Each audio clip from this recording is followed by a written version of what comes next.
You know, a very simple thing that you can do for your health? The most simple thing. Increase the amount and the quality of the water you consume. Yeah, you're right. Very simple thing to do. And you and I started doing this. I'd say, namely you. How much Guardian water, delicious Guardian RO water, that is free of microplastics, how much of that have you consumed now that you've been running every day and exercise? Probably a lot, right? Hundreds of gallons. You kind of depend on it. And if your family likes water, why not just get a source? Get a source of water in your home. And here's the thing. Guardian Water Services, Gold Star client. Been with us over 10 years. Josh and his team have, not only worked with Yellow Brick Road Foundation, but, he's a BDM, the owner of the company. And Daniel's right. Like, you consume water that's high quality because you care about yourself and your family. I mean, every day I get up, and the last thing that I do as a family, like the last thing we do as a family is we all fill our jugs, right?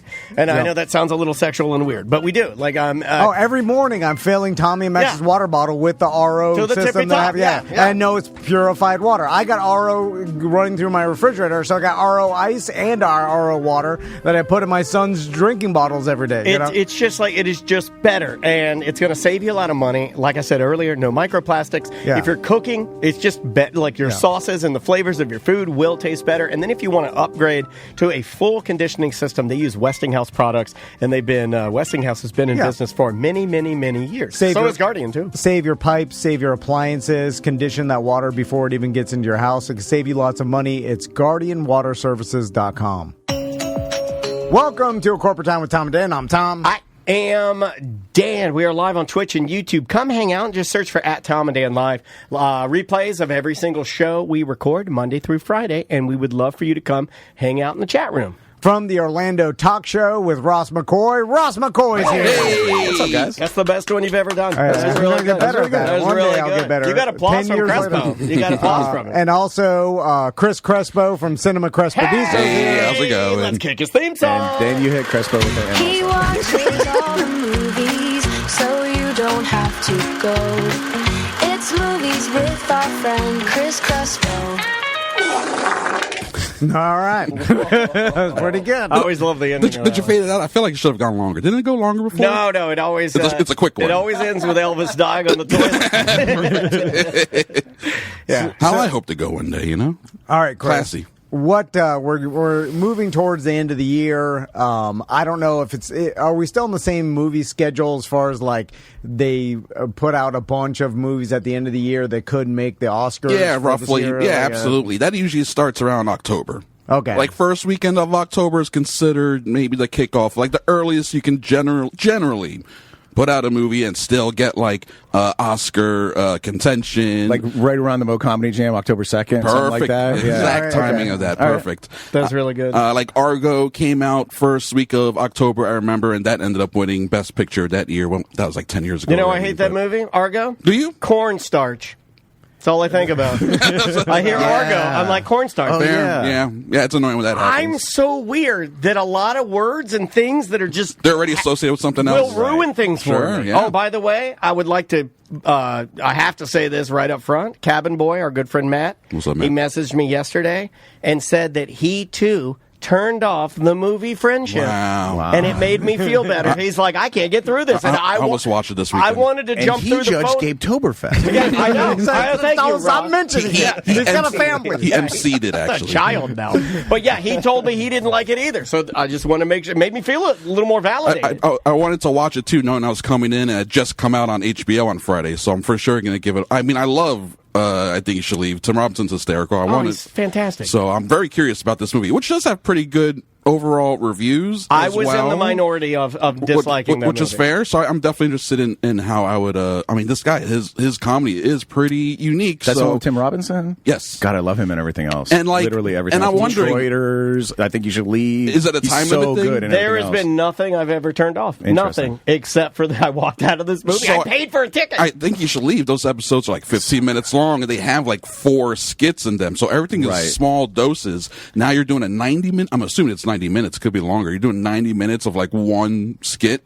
Like, is that too much, maybe? Does it just not translate the same way? Let's go to the chat room. WizardCat720 says, I started watching it on Saturday. I shut it off. All right. There you go. And even on I Think You Should Leave, like, even though there's 4 or 5 sketches, like, they're all Tim Robinson characters. Yeah. He'll do one of them, and then other people will take the Tim Robinson place in subsequent sketches. But his voice is so unique that even when another character is doing that, like, oh, that's a Tim Robinson part. It's very funny, actually. Yeah, I'm going to watch the movie for sure. Instead of watching that, I watched the new Spike Lee movie that just came out on Apple called Highest to Lowest. This weird, very weird. It's a Spike Lee joint? It's a Spike Lee joint, for sure.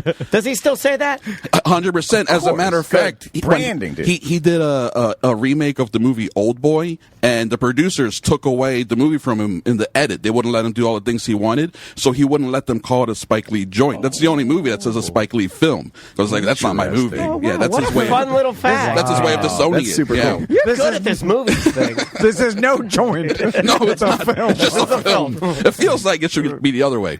But I watched Highest to Lowest instead, it's weird. For me, it's so close to being like a great, great movie that's like a kidnapping, drama, thriller with a great cast and great moral questions. But when it was all said and done, I was like, this movie is okay at best. Maybe just fine. There's so many weird choices. Like, it has a bad score, which ruins half the movie. Like, a scene is happening, and there's all this drama, and then underneath there's this, like, light piano jazz, like, and it just doesn't fit. It undercuts everything. It's so weird. Yeah, people forget about the music and how it can help or absolutely hurt. And half the movie, it hurts it. Denzel Washington is doing the strangest performance. Thank you for doing that. I love saying it's a fun name, Denzel. We've been sitting on this all. I wanted to talk about this last week. Did you know he came out? And I'm done with this. This was like a year ago. And Bajan and Filatowski, all of you guys. I'm looking at A-Chan. A-Chan, yes. All of you guys. I'm over it. I'm done with it. Yeah, the real pronunciation of their name that they've ignored for years. Denzel. Whatever your name is to the world is the name. You're not Denzel. I'll never say. No, you're Denzel Washington. Why did you just come out with this?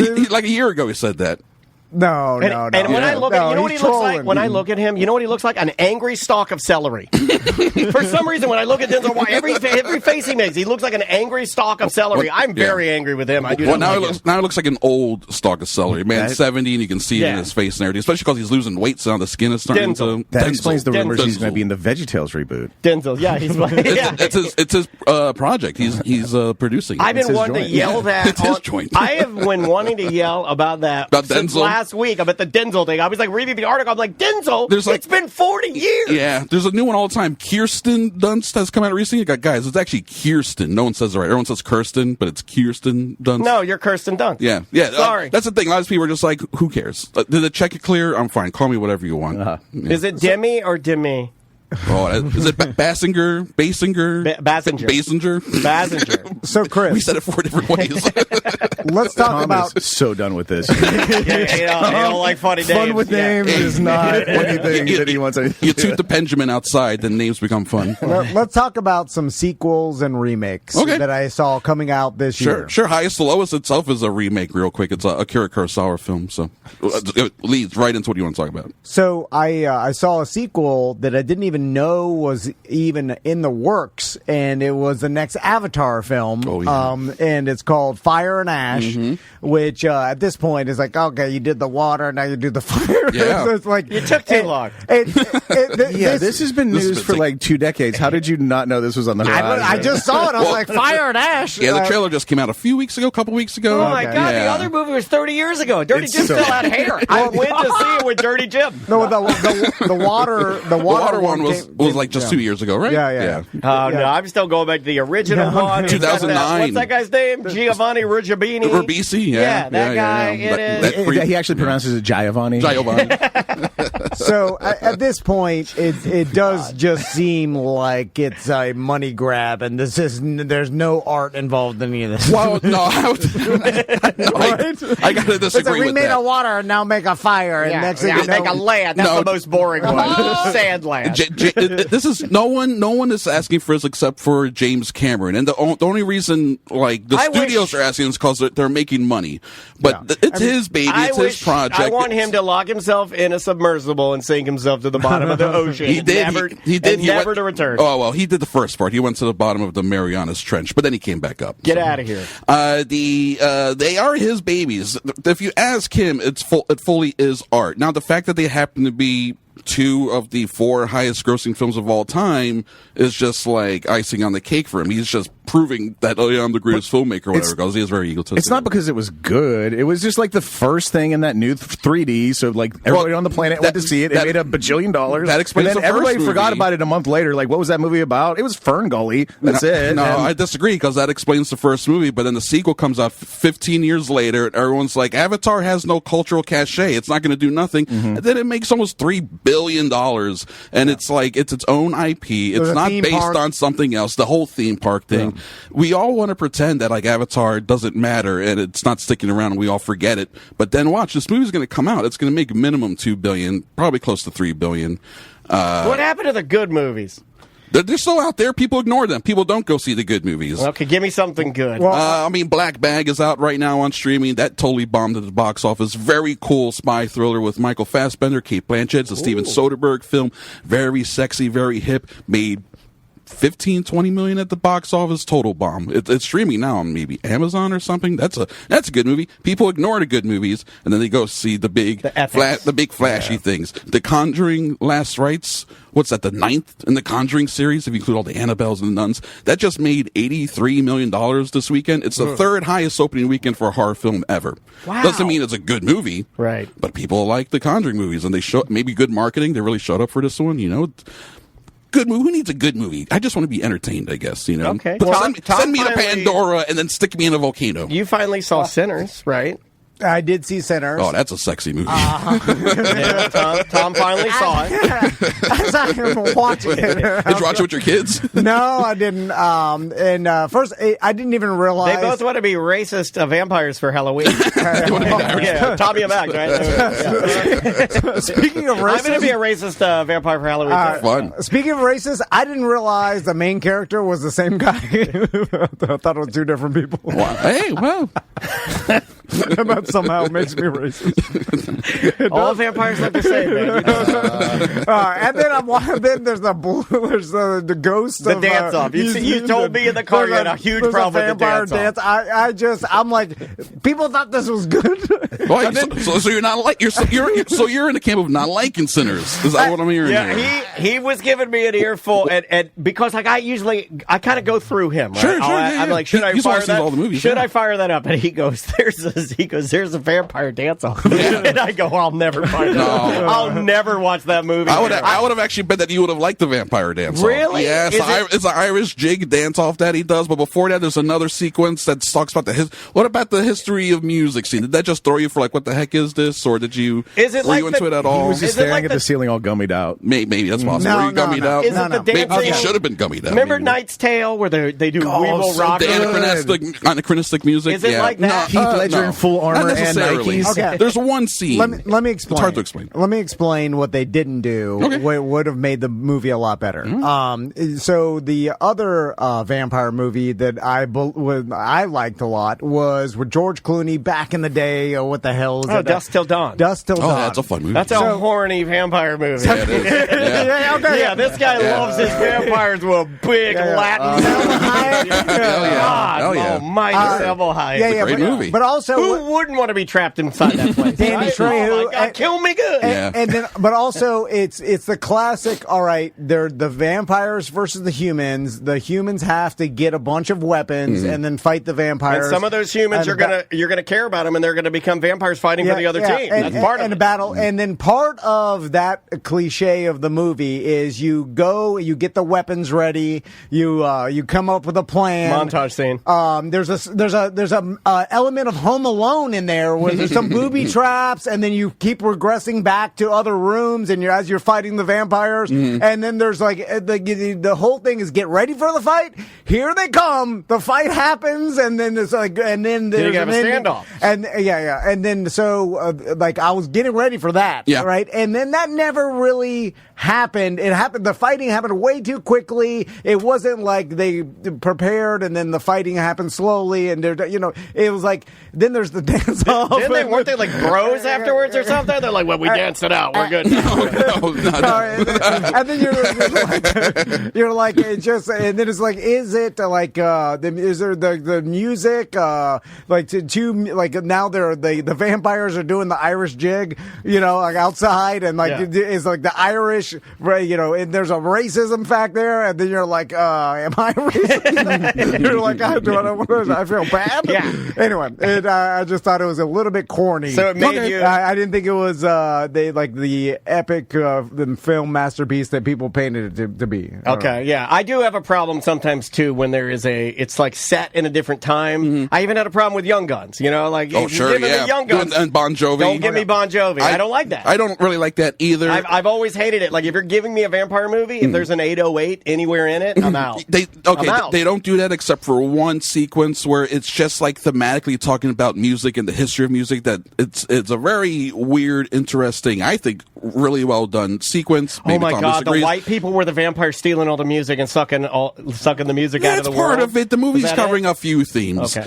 But it only happens for one sequence, and for the rest of the movie, it is all like time period appropriate music, if that's going to throw you off. Gotcha. So I don't know, maybe you'll land somewhere between us. Tom It was weird. doesn't like it. I enjoyed it quite a bit. It was weird when the vampires were painting over all the painted crosswalks in town. Very strange. Hard to do at night. Yeah, it all looks the same. Yeah, and they do it at night. The only time they can. They painted over the Cross Seminole Trail green. Like, it was like, then you know where the trail goes. There's right out here, there's like a yellow curb out here. Yeah. It literally is needed, and it's all black now. And I'm like, okay, bye. Wow. Hey, all right. Good job, guys. This is how they distract us so they can steal our money. They're taking your money. Yeah. Anyway. Look how richer they're getting when they're taking your money and painting over your rainbow. Dancing vampires. So, continuing on with sequels, I saw Five Nights at Freddy 2 are coming out. Oh, yeah. I mean, the weekend. It's called 10 Nights at Freddy. 10 Nights, they doubled it up. Idiot.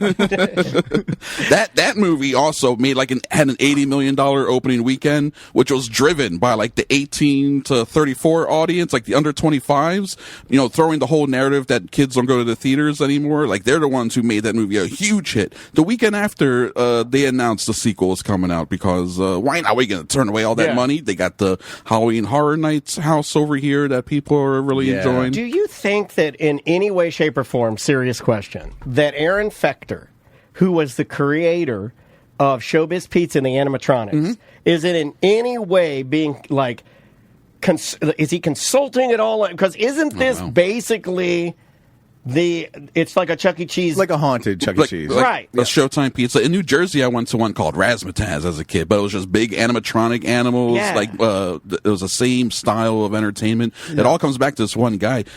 I mean, you need to do all they need are the animatronics, and it's already been ripped off by all these other businesses. Yeah, but it would be cool though. It would be cool if you wanted to weave some nostalgia into it for guys like me to get the original. You put a real Chucky in there, or you put a Billy Bob from Showbiz, making a cameo. Yeah. I don't know.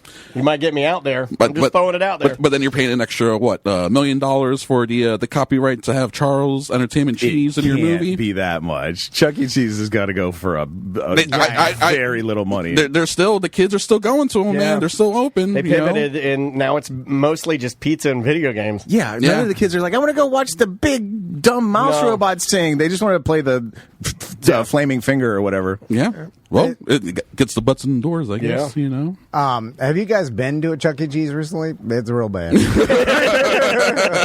All right, moving on. I haven't been in a minute, but it is. Last time I went, it was pretty bad. Most places with plastic pitchers of beer are pretty good.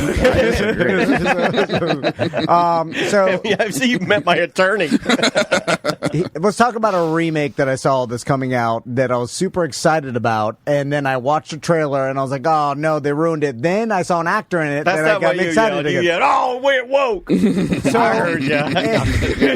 Paint over it. I'm joking.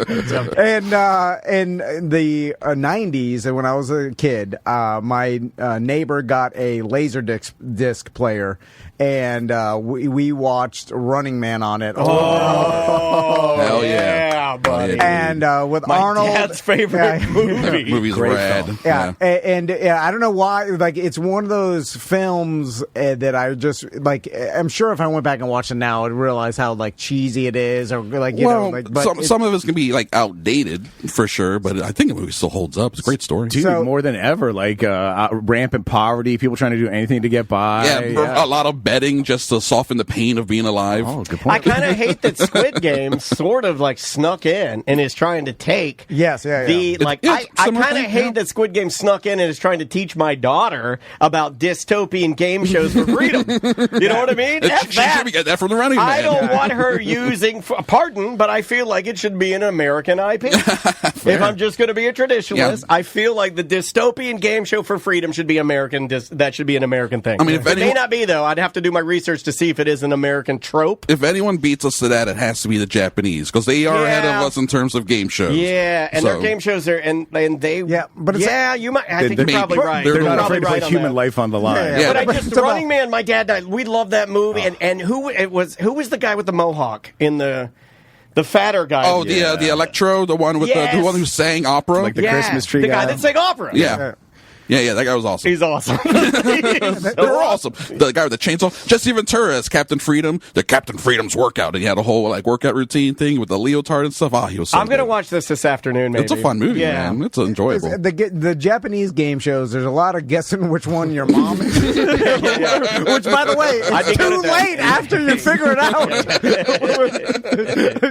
That's a weird ride home. Yeah, that's terrible. Anyway, so they're coming out with a Running Man remake. Yeah. And so I started watching it. I wasn't too happy with the casting of the main character, Glenn Powell. Yeah. I was just like, do Arnold again. Arnold should make some sort of cameo. I thought he did in that, didn't he? Wasn't he on one of the billboards? Oh, was he? I didn't notice. I thought they did something where they put. They probably wouldn't ruin it in the trailer, but when I saw, and I believe it's the actual host of Running Man is Mr. Milchek from Severance, I think. No. It's he did it again. He did the Sinners. He pulled the Sinners, dude. Did you pull the Sinners? Pulled the Sinners. Hey, look, Quick, put your cowboy hat on and yell that way headed home. I knew I should have looked that up. I think you're talking about Coleman Domingo. He's in the movie. Coleman Domingo. I thought it was him. So now I'm back to not liking it because I thought it was Mr. Milchek, and I like Mr. Milchek a lot. He is great. He's awesome in the Mission Impossible movie. But I think the movie does look fun. Have you seen the? Is it more because do you know it's based on a Stephen King novella? Mm-hmm. Okay, where he was writing under pseudonym Richard Bachman back in the day, and the original like written story is more like you know how Arnold Schwarzenegger goes down into the underground and it's like a set place to do that. Yeah, in the Running Man story that he wrote, the Running Man just gets turned loose in the world.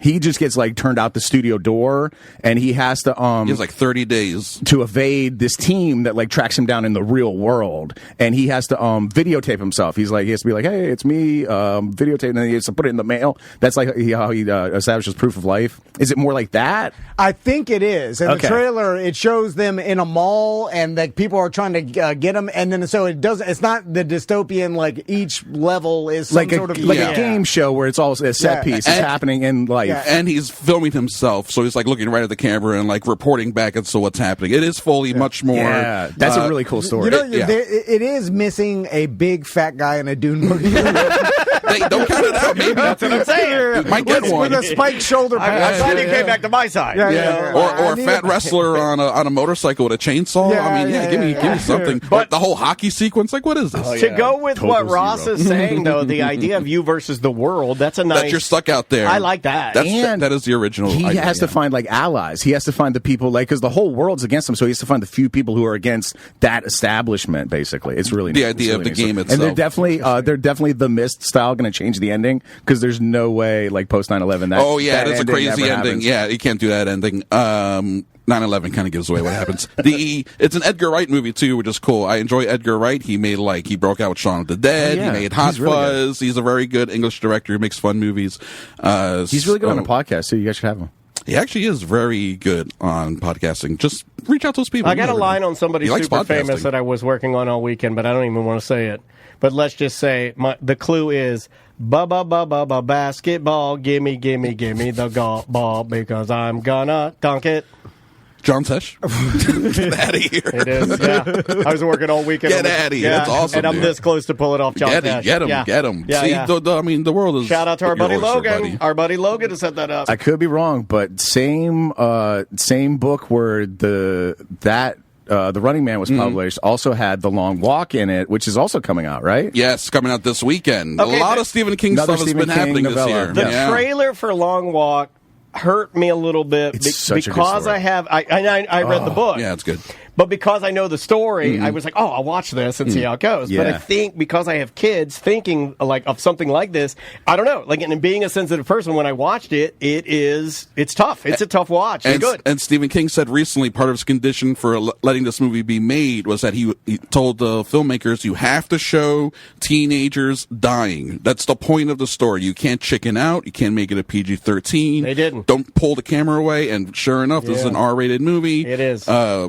It's literally teens getting like shot in the head. Yeah, the trailer's rough. Yeah. It's the most brutal Stephen King thing ever written. And I know, like, he has clowns eating people and stuff, but this is so gritty and real, and like, there's no supernatural. It's just kids walking until they're murdered. It's so brutal. And it's similar to Running Man, where it's like it's a competition, it's for a goal at the end, it's for a prize. Dystopian future. The country knows about it. It's like an annual Then the thing. team gets anything they want. That's the premise, right? Like, Yeah, I think so. They get one wish, basically. Yeah, pretty much. It's weird because you in real life you get that when you get cancer. You don't have to walk like a very Yeah, you got cancer. You ask for John Cena to show up. He shows up. It's a terrible thing to say.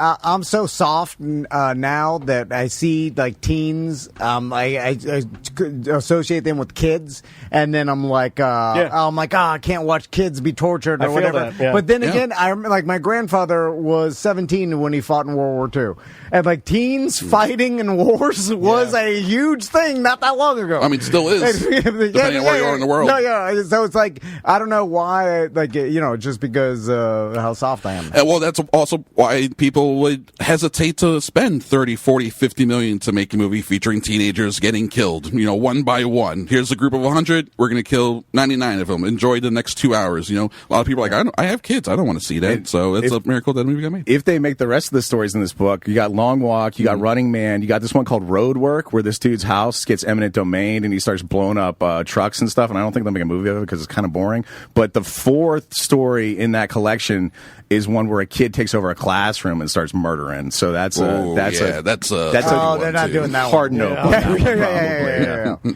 Crazy. So this is not really a sequel, but this is the second half of Wicked. Wicked for Good is coming out in November. I imagine that it's going to be bigger maybe than the first one because the first one did a lot of good marketing and then people a lot of setup too. Yeah, and because it was a good movie, I feel like there's going to be a lot more people excited for this second one. For sure. The first one did it make $1 billion? First one made a disgusting amount of money. Second one is going to do probably the same, if not more.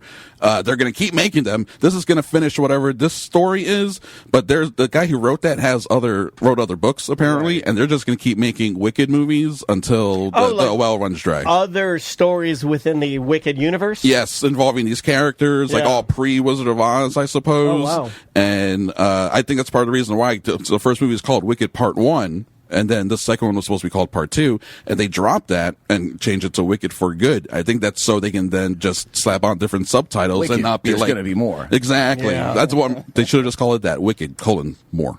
More. Yeah.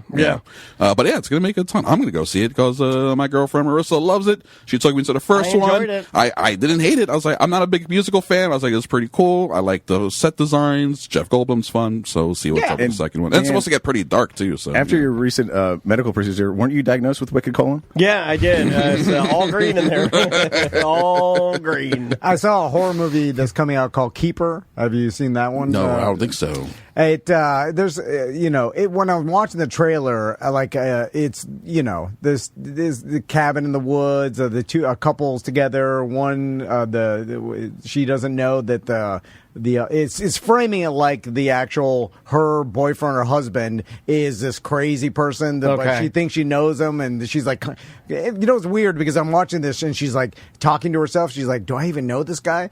And Crystal says that to me. She's like, you're just a stranger I met in Miami. Whoa, we're talking movies here. What the hell? But it must be my wife says that. I'm going to kill her. I need to leave. Yeah. It must be a real thing that I don't mean maybe women think about sometimes. Stranger in their own home, where it's just like sleeping with the enemy. Yeah, who is this Julie guy Roberts. that I live with? Yeah. And I think they're preying on that. It's terrifying living in your household. For me, I'm like a monster. Well, it must be a thing. All of our wives are thinking this. All of our wives think we're monsters, especially when we lay on top of them. They're like, "Oh my God, sleeping with the enemy." Well, they're just like, "Is he going to kill me?" They're like, "Who do I really even know this man?" That I'm like, oh, he's laying on top of me. I'd rather die. Kill me, please, kill me. I think it's essentially that. Okay, I'm glad we talked it out. Another movie that's coming out that I saw with Jack Black and Paul Rudd. They're making another Anaconda. Okay, we're done with Jack Black, right? Yes, they are. And I was like, not unless John Voight's in it. I said what I said. Yeah. Man, he's so funny in that movie. I love John Voight in that movie. That he's like, and it squeezes you until you explode. Like the accent he does is wild. One of my favorite movies. Oh my God, he's so funny. Because of how crappy it is. It's a bad movie, but so entertaining, so fun. I might put that on the baddie list for Matt. That's a good one. That's a great one. Tons of baddies in that. That's a great one. Ice Teas. Ice Cube. He did it again. 3 for 3. Oh my God, racist juice is in our bathroom. Oh, I don't know what they look like either. Save that little black guy for later. Why are you doing racist juice? I promise. Anacondas. This is a weird one. Apparently, it's a comedy. It's not a straight horror film. They're leaning into the comedy of it. I'm okay with that. Which is why it explains the Jack Black, Paul Rudd casting. And apparently the movie Anaconda exists within this world. So there's there's like a meta element where Anaconda is a thing, but then they're still like they're doing their own, like, I don't know what the exact plot is. So they're doing this for me is what it sounds like. It sounds like it's for like. It sounds like for somebody that likes a cheesy movie that they're going to build a movie around. I'm in. Yeah. Because it sort of sounds like what they did with Rescue Rangers. Yes. Yeah, the Chippendale movie. It was like if you love the other one, they're going to make fun of that, but in a cool way where you're still going to enjoy it. Yes, it's not like making fun of you forever liking it, but it's having fun with the property. I think that's what it's going to be, like a weird comedy horror film that.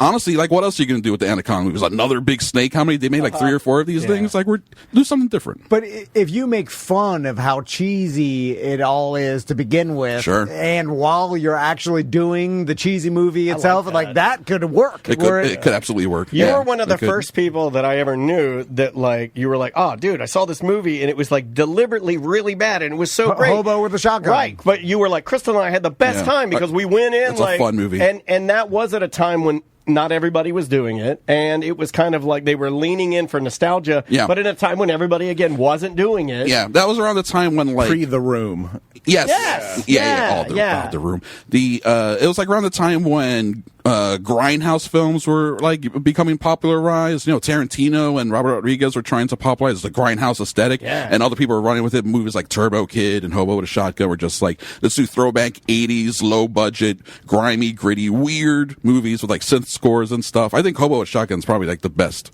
version of all those. I've got one that's losing me that I wanted to bring up to see your opinion. I was really hyped on this. I want to say like the 3 times ago you were in here, and then I watched the trailer and I was like, oh, I kind of like it, but then they've started adding more to the trailer and it's losing me. And it is the movie Him with Marlon Wayans. Oh, yeah. The reason it's losing me, I'm just going to go on, this is just my opinion. When it was just the young up-and-coming the teaser quarterback, and he was going to like somehow be involved in some sort of, let's just say, a Saw style competition with the aging GOAT, the aging Tom Brady-esque best quarterback of all time. Yeah. And there's like this weird and conflict. he puts him through a gauntlet. It's like a weird training camp of some sort. I'm all into that. I love all of that. I think that sounds great. But I like it when it's rooted in like sort of reality. But if you're going to make it where every other person in the movie is an albino woman with goat horns and black eyes, I'm out. If you're going to make everything imagery, if you're going to make everything like the occult and imagery and blood sacrifice and goats and like and the black new eyes, trailer reveals a lot of like strange looking occult stuff. There's definitely a whole sacrificial thing happening with this weird training camp for sure that they've leaned into. That's so easy to do. Oh, now you're just going to make because every 5 seconds you can make a goat lady and you do that edit where it goes. What was that, a goat? Right, and then then the guy's standing there with a football, and they gave him some drugs, and he goes to drop back and give a pass, and he's like, and you hear, and then it's like the devil, and then I'm like, okay, well, this is just a cop-out. I'm out. You're just going to make it the devil, then I'm out. Hit him in the face over and over with the jugs machine. He loves it. So like, all right. First, like, I don't think it would explode your face. Like, it's still a football. I think you're putting like, hard footballs in there. I think it's too much damage is being done. It's still a football, anyway. Why is he laughing? And you said there was Marlon Wayans in that? Yeah. Tom told me it was Idris Elba earlier. He told me it was Gary Coleman. You know what screws it up for me too? Marlon's when been the guys in here. are both black. We'll be right back.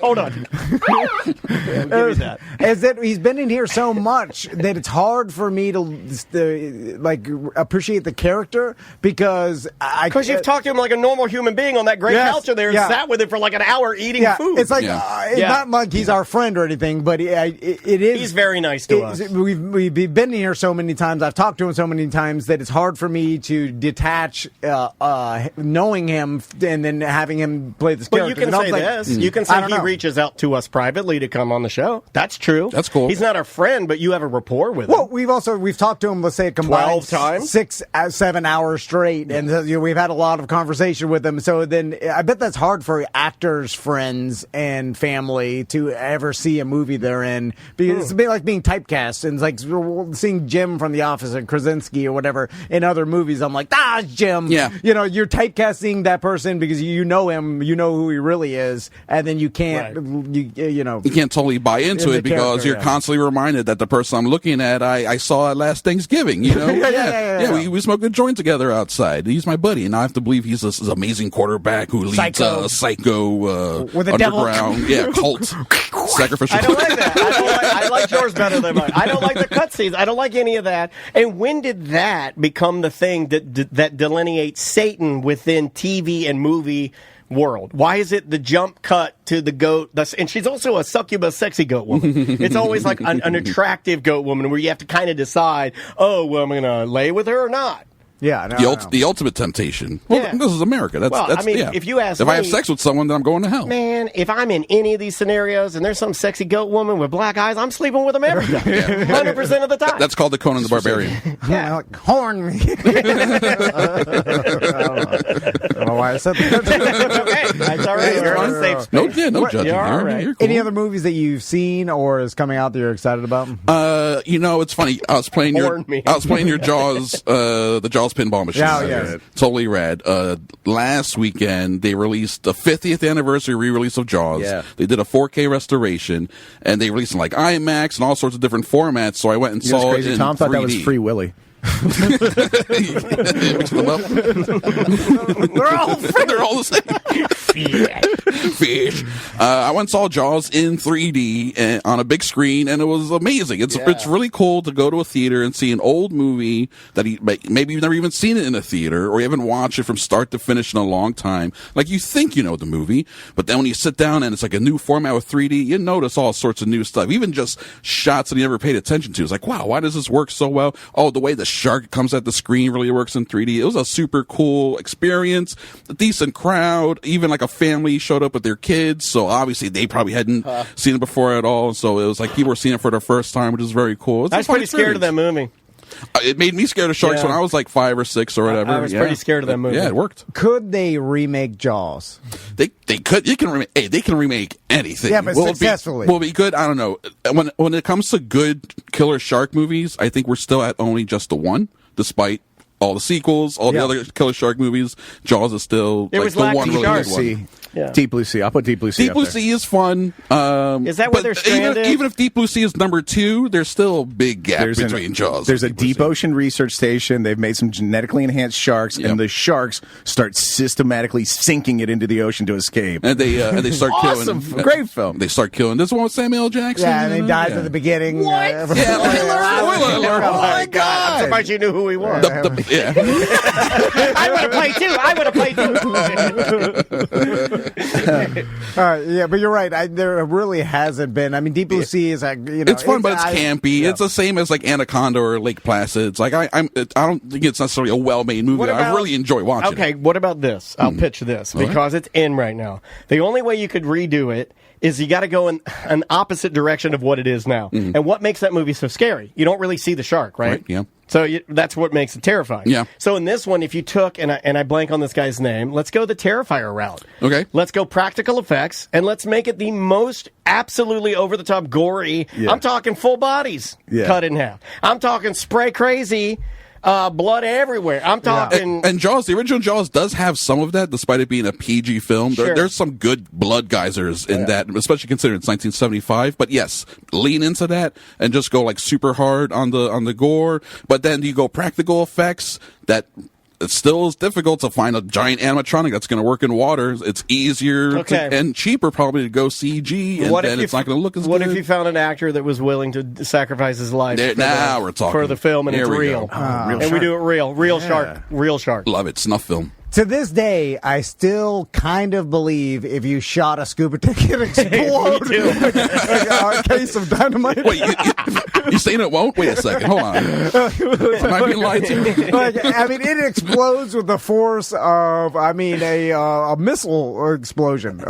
Anyway. It's pretty awesome. And from that part in that movie, anytime I've seen a scuba tank, I want to shoot it. I think a lot of people are like that, right? Yeah. You're like, would that blow up?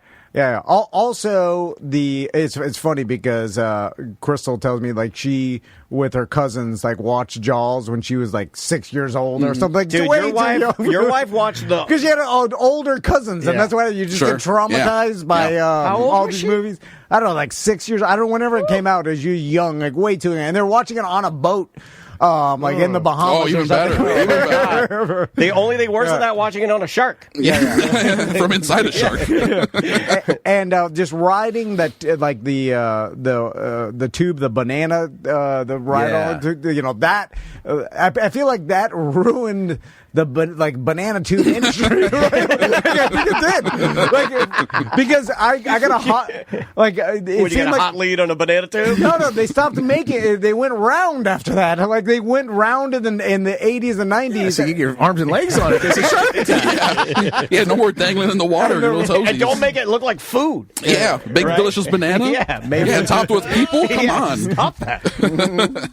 So, I'll mention that I watched over the weekend that Netflix documentary that Daniel was talking about on the Friday show about the catfish, the mom and the kid. Yeah. I've heard about this. Did you agree with me that the text messages this woman was sending were the most graphic things? Like she was just way too far. Wow. It made me sad at the end, and it didn't make me like, sometimes even murders like documentaries are put together in a way that sometimes you're not sad at the end, even though someone was murdered. But you get off on murder. We get it. But this one, he's the racist murderer guy. And I don't want to ruin it, but it's just like I'm like, it was at the end. It wasn't like, why did she do That's this? What I was trying to say. It was just like, it made me feel gross. It was just like watching horrible mental illness. Wow. And you also know it's not the end of it, and I don't, again, not spoiling it, but it's gonna.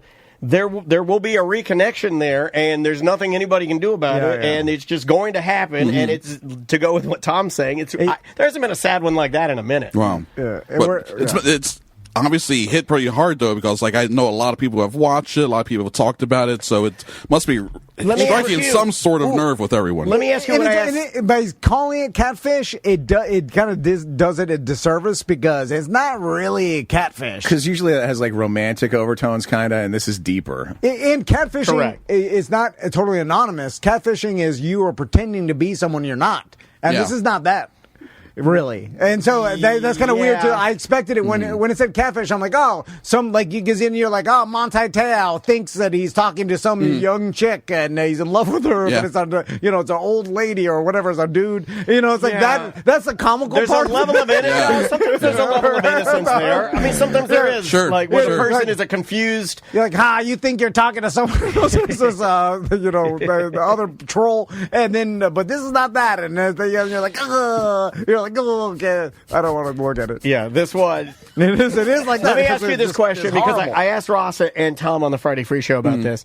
Have you seen what we're referencing? I haven't seen it, but I know about it. I know the reveal and everything. They use the actual kids in the documentary. In the reenactments. Heard you guys talking about that. And did you agree? It makes it better. It makes it better, but it does make it. It's also a little weirder. kind of icky, though, right? It's like, a little icky. You're making them recreate their trauma, I guess, maybe, but that's like some form of therapy for some people, I felt a little confused up front. Like when I was watching it, I'm like, oh, is that the real people? And then it kind of sucked you in, but it also it kind of made me uneasy. But it also made maybe that's the intent. It made me realize that it wasn't that bad. And if it's just they some can text. choose to do that. You know what I'm saying? Like, at the end of the day, it's just some texts. Tough it up, pussy. No, I'm not Change your number. I'm just saying there's been people that have actually been harmed physically in life, and little baby letting words. I'm just saying, so there is If you're feeling, he saw the sticker on my car. Emotional damage.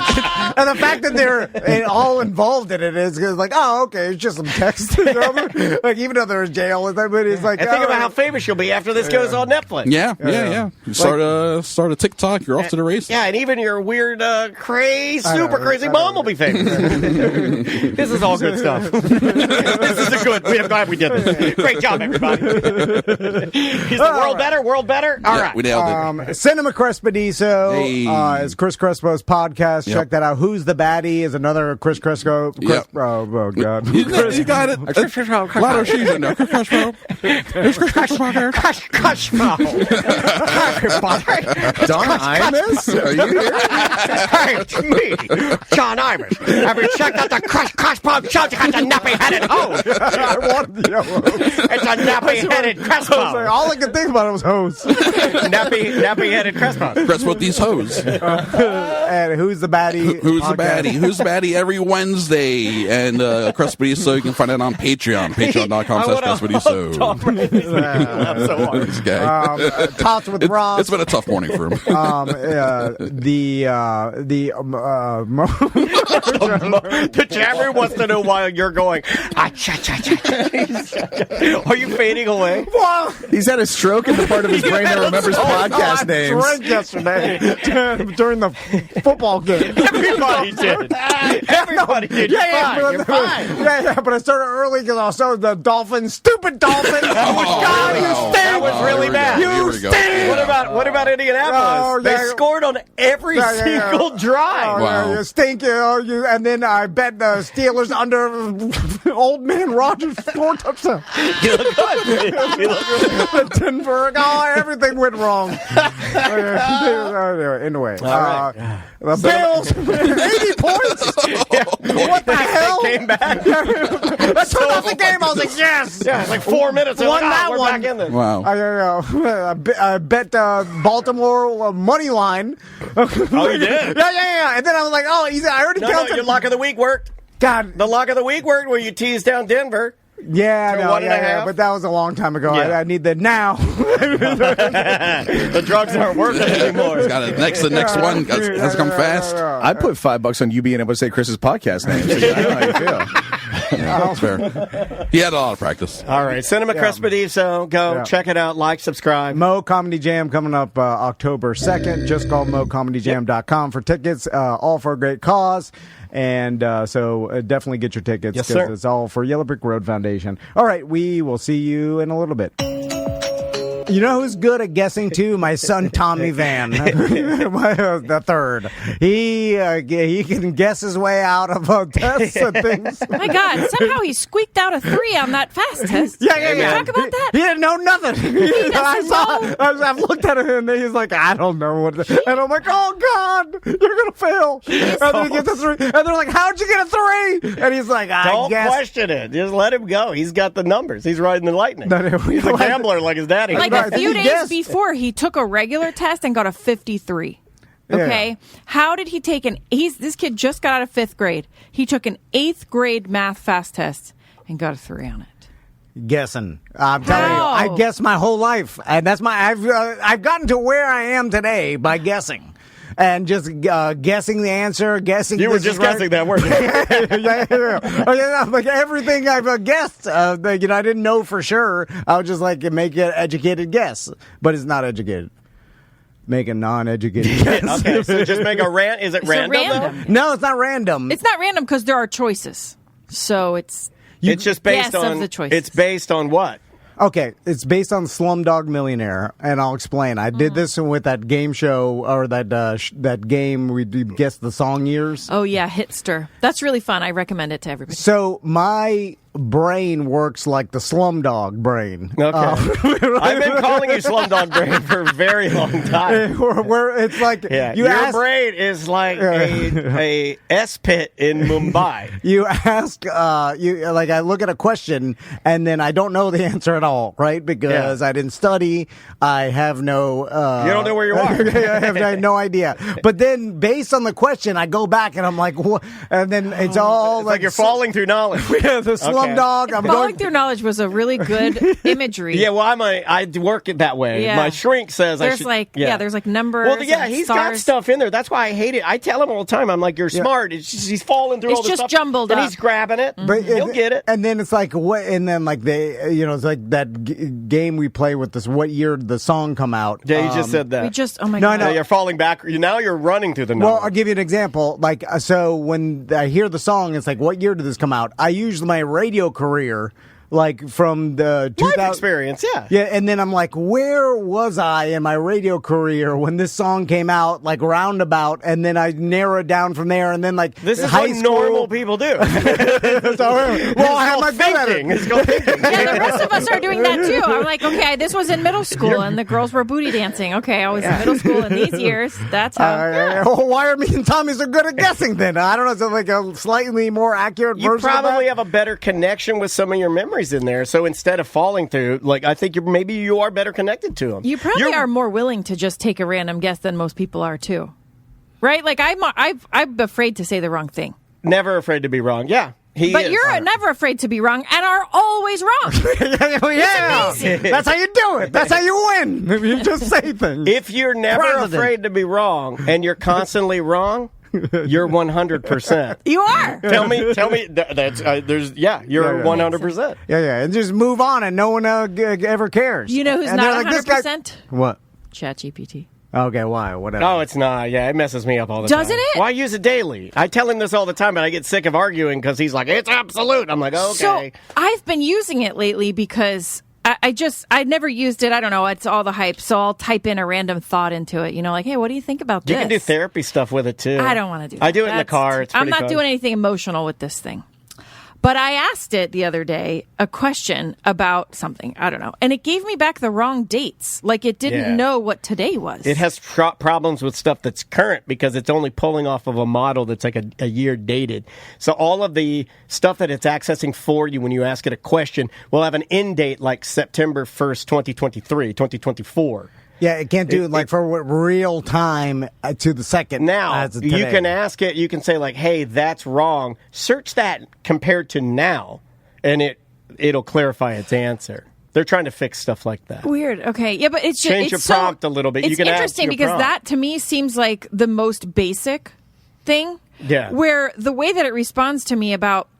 I'm walking, right, and a part of my knee hurt. So I wanted to know, what part is this? Oh, my God, I do this. Oh. And so... and then I'm like, how long will it take me to work on this part or whatever? And then so I said till the end of January, can you write me a workout plan?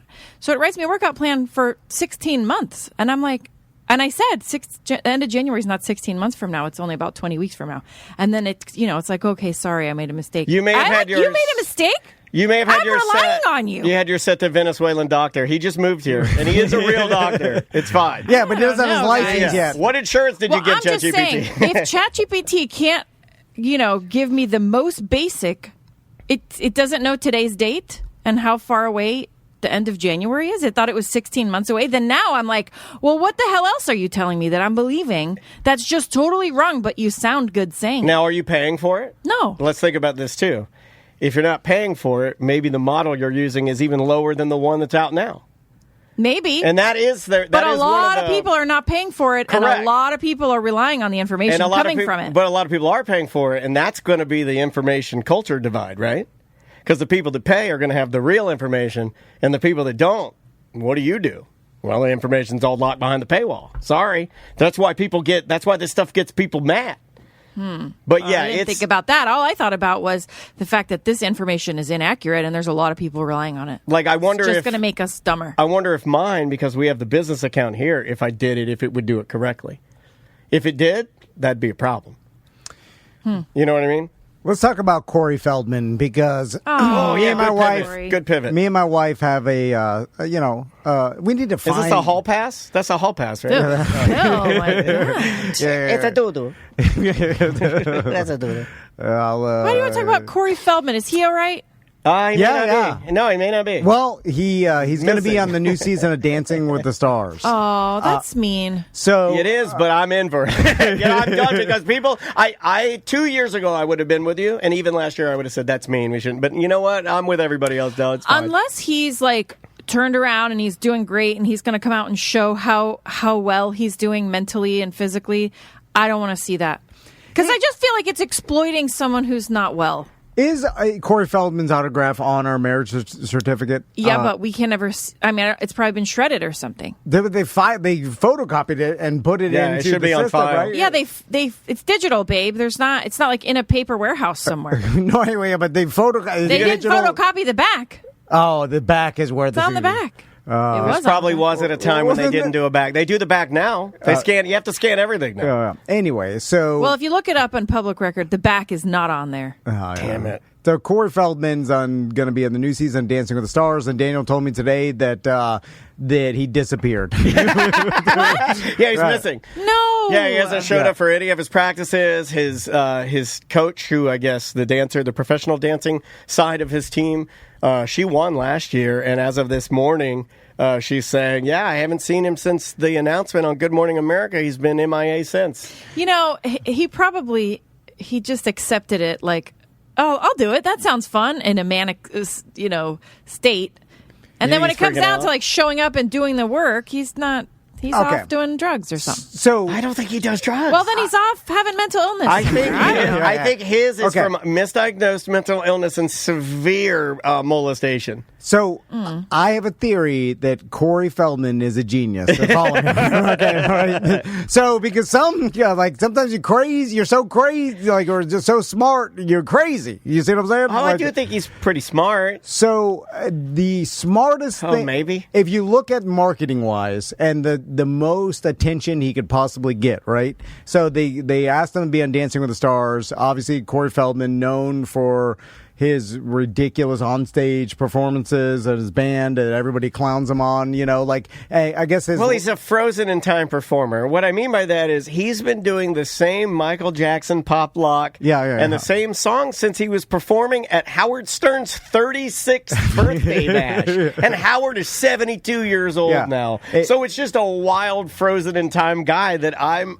here for it. So they asked him to be on Dancing with the Stars, and of course the network wants like a crazy Corey. The only thing better than Corey, and you both know what it is, and you'll never get it. If you could get Britney Spears on there, you could shut down. You could literally make. Oh, ABC a white whale. Could make so much money that they could be like, well, this is now we can compete with digital. Now we can compete with Instagram and TikTok. We're back, baby, because we got Britney Spears. Yeah. But that's the only thing that'll save them. So if you were to bring a big marketing team in and say what should Corey Feldman do to get the most attention, this would be it, right? For him to disappear? Yes, because if he just went and practiced and did fairly well and danced and then you did better than we thought, yay! And then it's like, that's a nothing. Yeah, I think sometimes you give people too much credit. He's trying to get me because he knows I believe this stuff now, because he knows I believe that Tom knows I believe that all gloves are off when it comes to advertising and that nothing is real anymore, and I'm almost willing to believe what he's saying because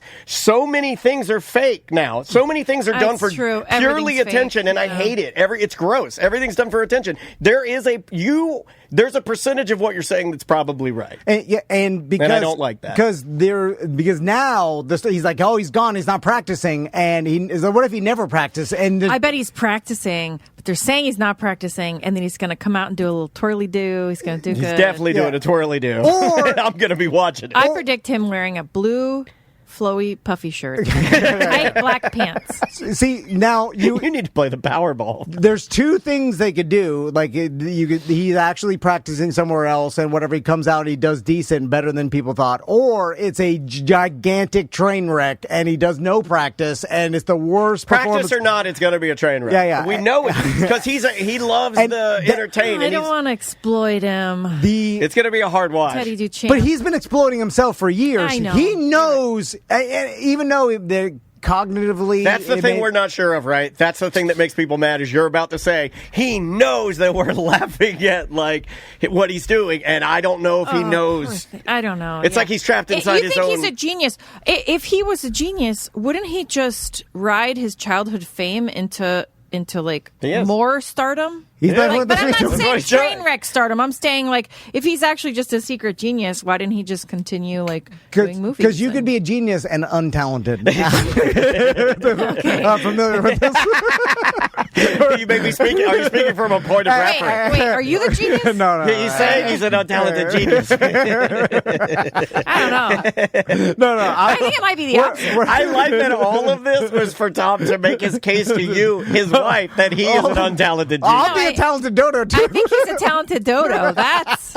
See, I don't think he's both a dodo. the same. That yin You and don't yang. live with him. I don't think. No, not him. I don't think either of you are dodos. Oh, you meant Corey Feldman? Yeah, I think you guys just think differently. Imagine what it's like to live with me. I mean, there's some really dumb things happening in the Dennis household that revolve around me. It's just because I'm weird. Let's look at this. Analyze this. You've always wanted to be a rock star, right? And you've always wanted to dance like Michael obsessed. Jackson. That's the number one, right? Yeah. I think we can all agree that even over movies, that the Michael Jackson dancing and that obsession is the number one. It has to be. Yeah. It's still there. Do you think the severe molestation was by the Michael Jackson? I mean, it could have been. The guy's nose fell off. And if I were betting, I don't know. if But they were friends, right? Or something Look, man, when he was a kid? all I know is if I'm in a movie in a small town and I'm a small town cop and they're like, we're trying to find the molester, and I'd be like, we got to start with the guy whose nose fell off. But he didn't get convicted, right? No. Okay, well, if the glove doesn't fit. That's pretty good. If you want to... Just trying out a new stand-up stuff here. I like that. Be famous for being in a band and dancing, but you can't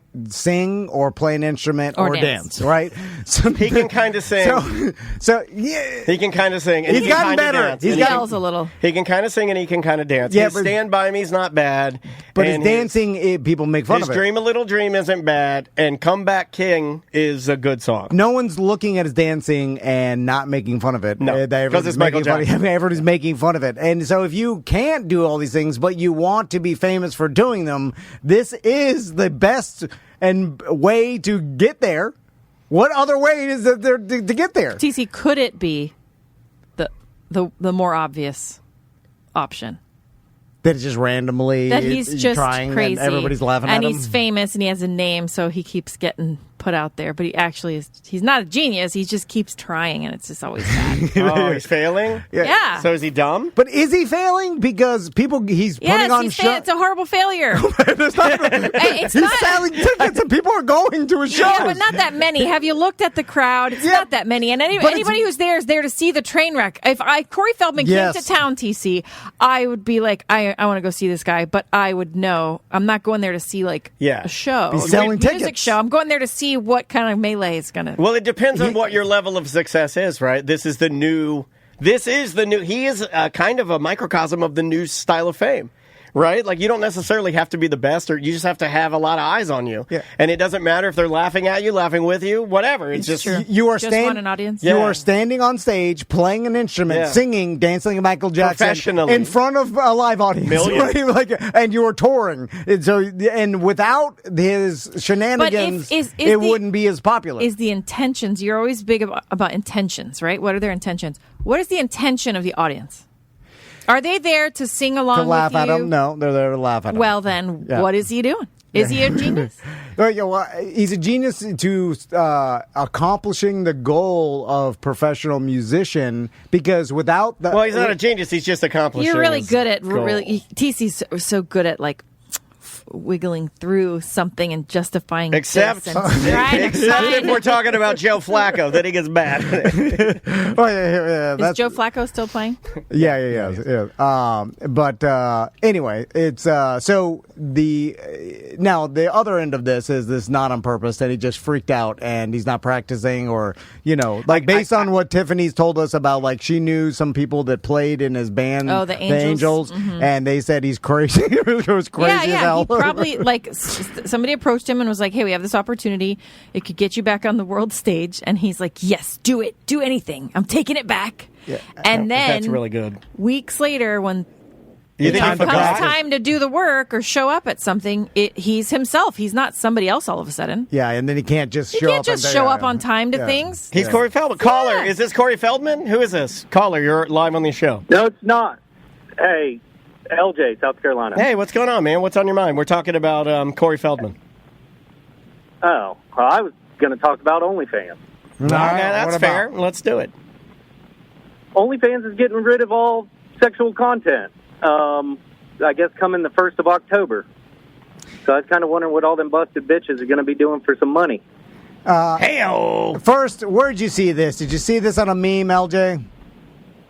No, it was a news article I saw somewhere on Gawker, or something popped up on my timeline yesterday. Now, And I was they Are wondering you looking at Facebook? they threatened this years ago, and then they took it back. I don't know if you remember that.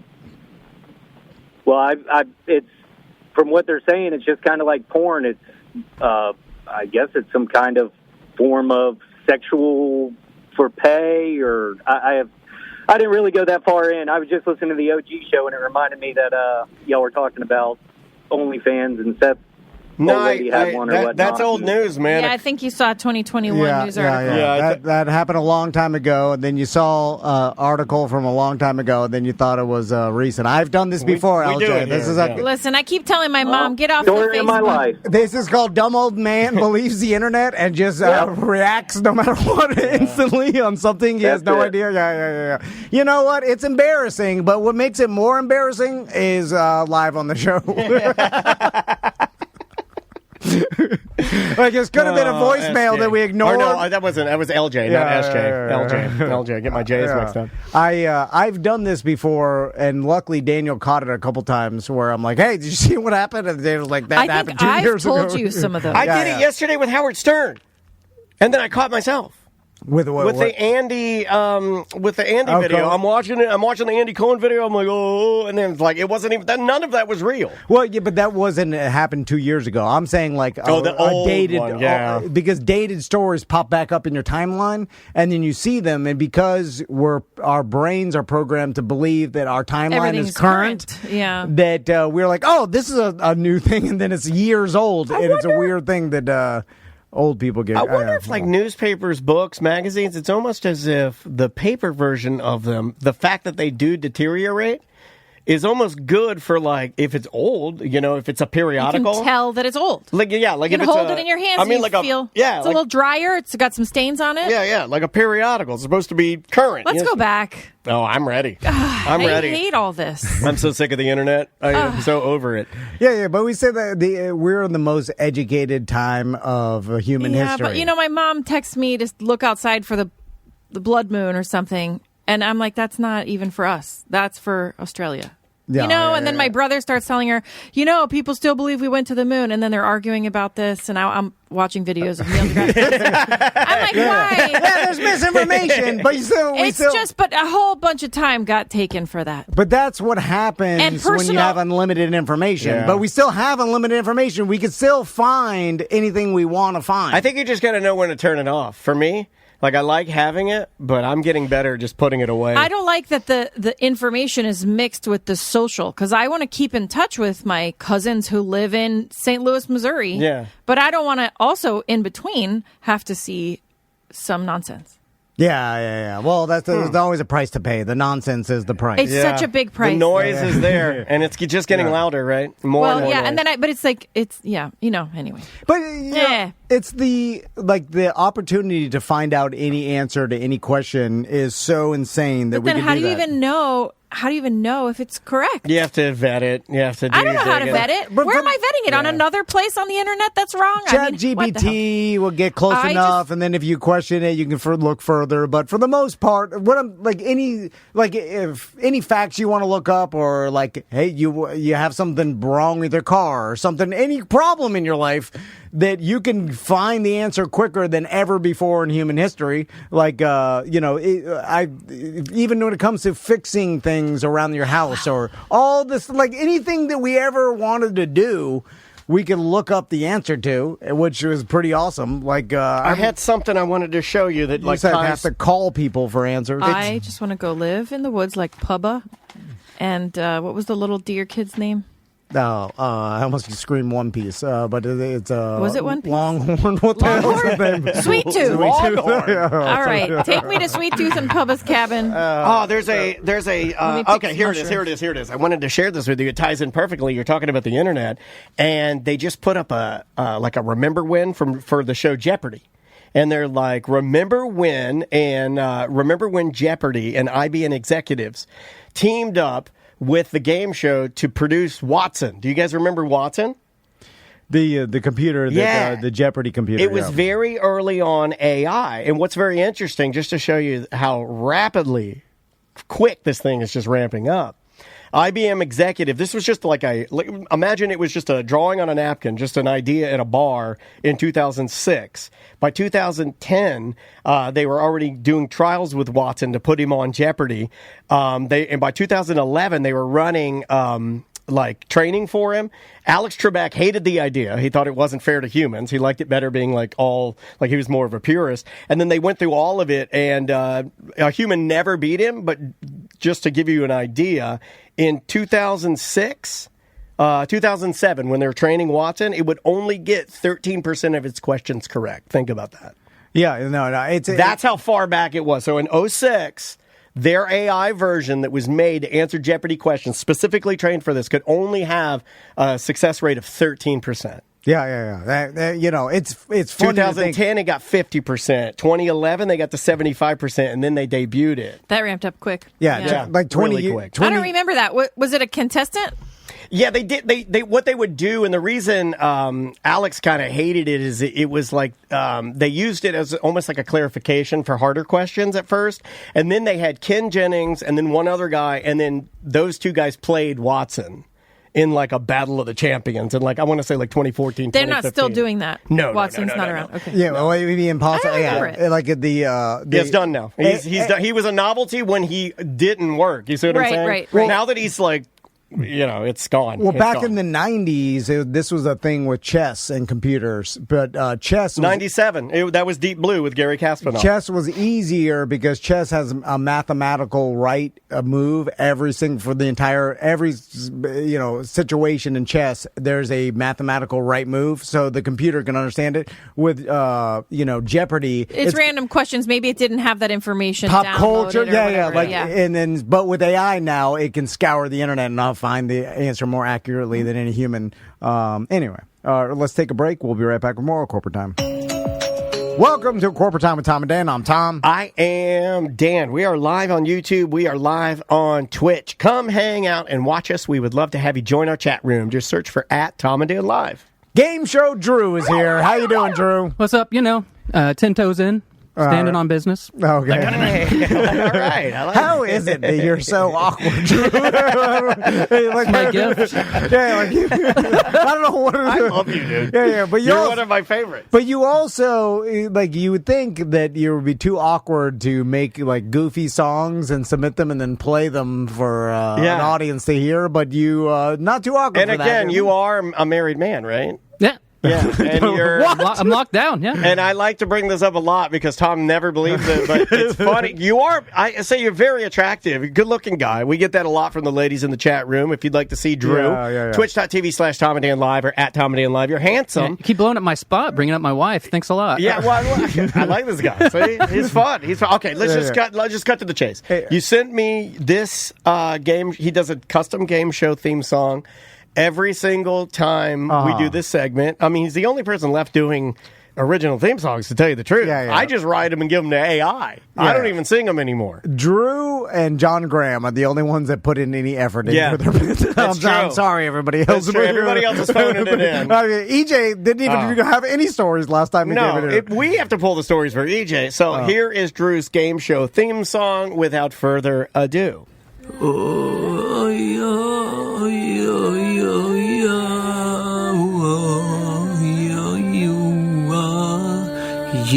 Yeah, this is crazy. TND Daily, listen to it nightly, and I just might be your favorite on the R team, cause I like to party. Sorry if I'm tardy, I've been sipping that Bacardi. Dan going nuts on them Georgia Green runners, Tom Ben the businessman in the back, crunching numbers here to hang with you, and it ain't no crime. This is Game Show Drew on a corporate time.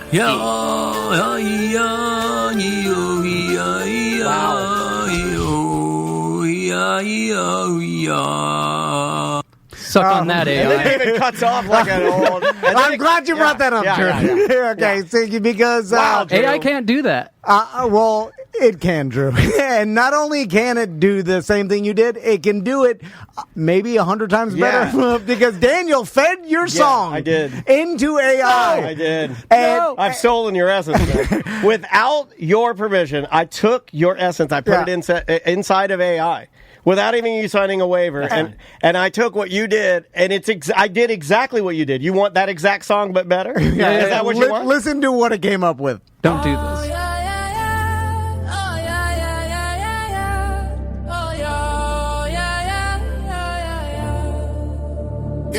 Yeah, this is crazy. TND Daily, listen to it nightly, and I just might be your favorite on the R team, cause I like to party. Sorry if I'm tardy, I've been sipping that Bacardi. Dan going nuts on them, yo, Joe Green running stomp, and the businessman in the back crunching numbers here to hang with you, and it ain't no crime. This is Game Show Drew on a corporate time. There you go, buddy. That was okay. Okay. Pretty good. I mean, all right. Humans are done. You understand what happened here? Like, I know we've been doing AI this whole time, but literally, I've never done it like that before. Yeah, that's cool. I've never been able to take someone I'm like, this is terrible. Here, how do I fix it? Here, you fix it. And then Daniel took Drew's piece of garbage and fed it into a computer. I fed it in, and then it came out with something that literally, if you played that could be played. You could pay thousands of dollars for that. And then it's like, this is good quality rap, good quality music. Like it made sense. Oh, I like what Christine said. I mean, that song alone only cost the world 40 gallons of clean drinking water. That's true. Nothing. That's true. Every time Mr. Beast is trying to get clean water for a village, I push one fart song button, boom, burn it all down. You know how much water comes out of the springs? Have you been there? I was just peeping in it. It's a 10,000 water. I do more than that. What's all over your shirt?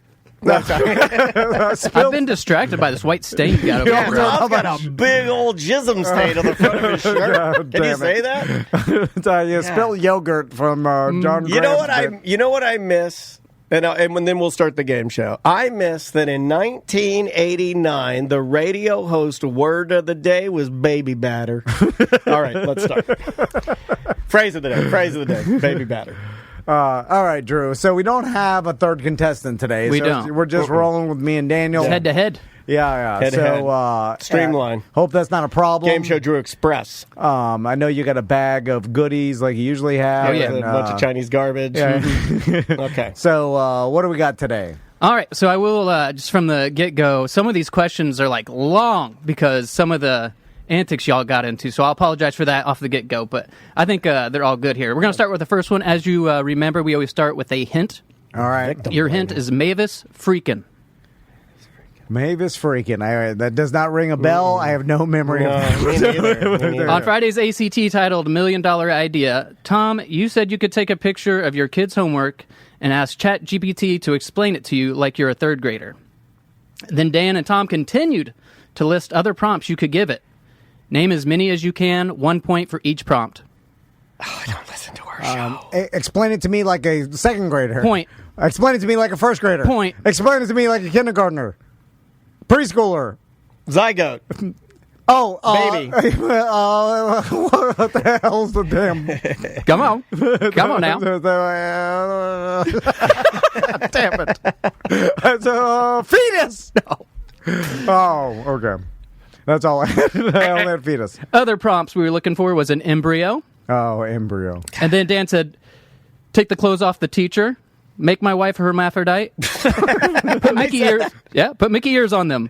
Make me an anime character. Make me a ninja. That does sound like things I would say.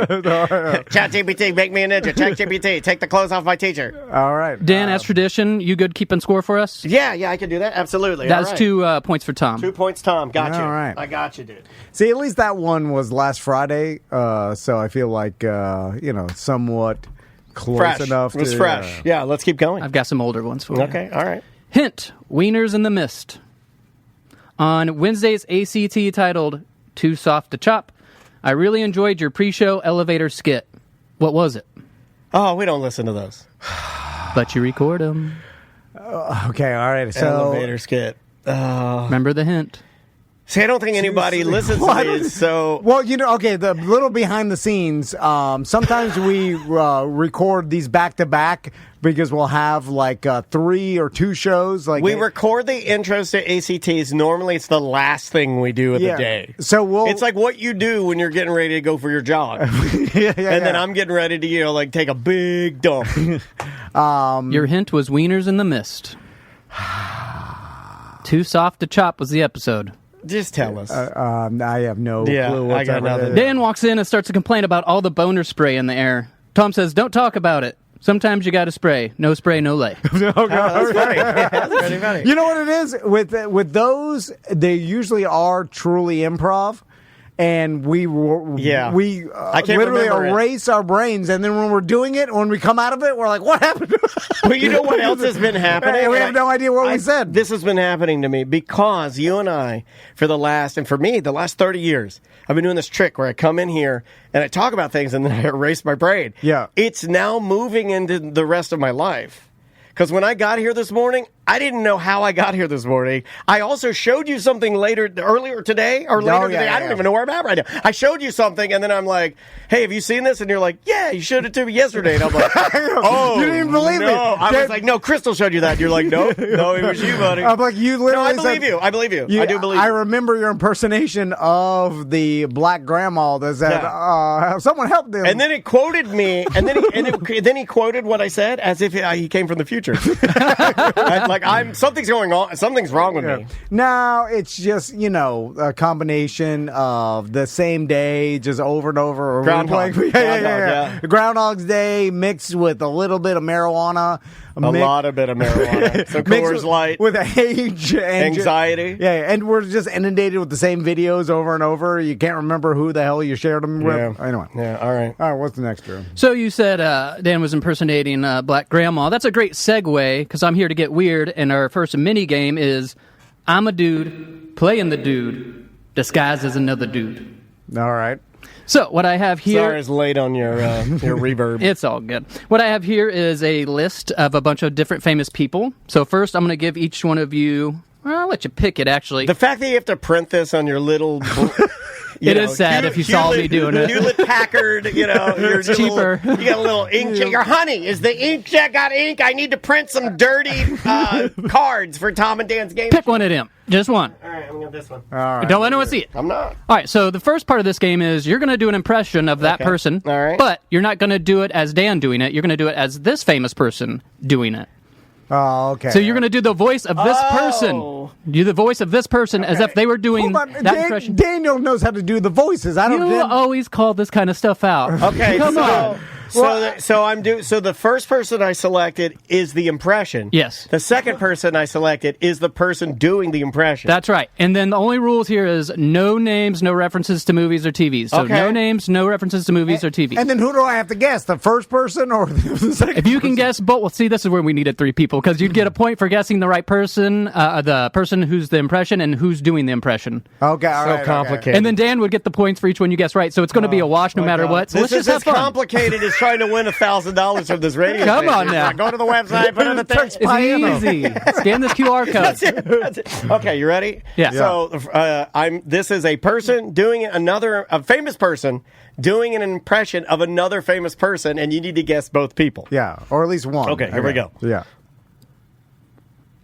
Hey, I know you are, but what am I?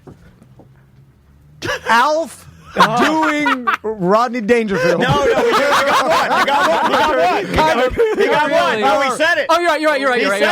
So you got one. Okay, No, but that was who's doing it. Yeah, but Okay, Rodney Dangerfield. I know you're. Rodney Dangerfield doing Pee Wee Herman. Yes! Okay, You got it. You got it. That's a hard one, though, Drew. That is, insanely hard to do. I forgot he did the I Know You Are. And what I was trying to do is the Judge Schmalls where he's like, looks good on you, though. Which is I think my Rodney Dangerfield is becoming Alf, and that's another sign of old age. Oh, God. That's who you're doing. I'm not looking either. Voice you got to do it in. Okay, so it's this is the double celebrity impression. So you set you up. First one is who you're doing an impression of. The second one is the voice you have to do it in. You know all of these are setups, right? Yeah, I'll let you pick them. Damn it. He loves trying to break their brain. Okay, all right. Why do you always say oi, oi, oi, oi? All right, so, okay. You're shaking.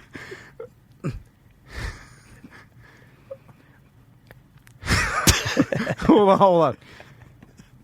What's... Hold on. Hey, that was good. That was very impressive. Hold on. What's with these airplane bathrooms? Okay, hold on. I think I got this. Yeah. I think I can. Hold on, don't say anymore because I'm going to prove that you and I have a link. All right. That is Gilbert Gottfried as Seinfeld. Yes! We never high five. That's the gayest thing you'll ever see us do. We never high five. We never high five. How'd you get that? Nobody can beat us. No one can beat us. No one can beat us. Let's go, butt fuck. I'm sorry. I don't know why I said that. I know. I was in. Let's go. I'm already in there. All right. Okay. See, we don't need a third person. That was fantastic. You know how hard that was for me? Well, you got a point for the other one, so you're 3 points, and then I got a point. Well, you got 3 points, too, because you guessed both of his impressions. Oh, okay. So, Is it going to be a wash on that one no matter what? I think we all won. That's what happened. We all won. That was a good impression, dude. You really thought about it. You did a good job. When the chips are down, that guy says he can't do impressions, but I want to tell you something right now. The chips were down, and I needed help. And this guy, in the moment, you channeled you only had what? Maybe 2% Gilbert in you, and less than that of Seinfeld. Maybe 0.5% of Seinfeld. And you pulled them both out, and you executed, and there's a little bit of blood coming out of your nose. But you did it. You did it. I put the ultimate pressure on myself. And you did it. I had to produce. I was very impressed with that, and I think the listener should not give you any stick for that. That was really well done. Clip it. All right, here we go. Going into our next question. Hint, I'm going to need to see your papers. On the Pinball Dude Studio Pinball Party, Ross asks Tom what his top score in pinball was. Tom says he hasn't registered yet. He then said what? Then Ross said what? He asked you what your high score was, and you said, well, I haven't registered yet. And then you said what? I don't know. But that he did it with his hand. I don't know. That wasn't even a real show. This is a great joke. Think about it. What joke would you say after you said that? Oh, God. Haven't registered yet? Yeah. It's like the goddamn Sunbiz. That's what I would say. Right? That's a better joke. No, but we keep thinking every day we say some joke that reminds us of how bad we are in business. I'm like, oh, I got to do that. Just once a year. We have to do it. It's too hard. Anyway, I haven't even registered yet. God. The chat room says, quote, I treat it like voting and gun ownership. Bing, bing, bing, bing, bing. That's what we did. Yeah. That's our third player. Yeah. Give him a point. That goes to Manu Bull. Gets the point. Good job. All right, nice job, Bull. That was funny. I have no recollection. Let's keep going, Drew. This is going well, buddy. Hint, man's best friend. On the Friday free show titled Seth's Baby is Here, Dan was helping a caller with his butthole problem. I can say butthole, right? Yeah. After he offered him some advice, the caller said he didn't think that's what Dan would say. He then told Dan what he thought he would say. Dan then said, that hurts my feelings that you think blank. I don't remember any of it. It was a stinky carbuncle. It was a stinky carbuncle. All right. It made Concrete Mike laugh so hard he drove off the road.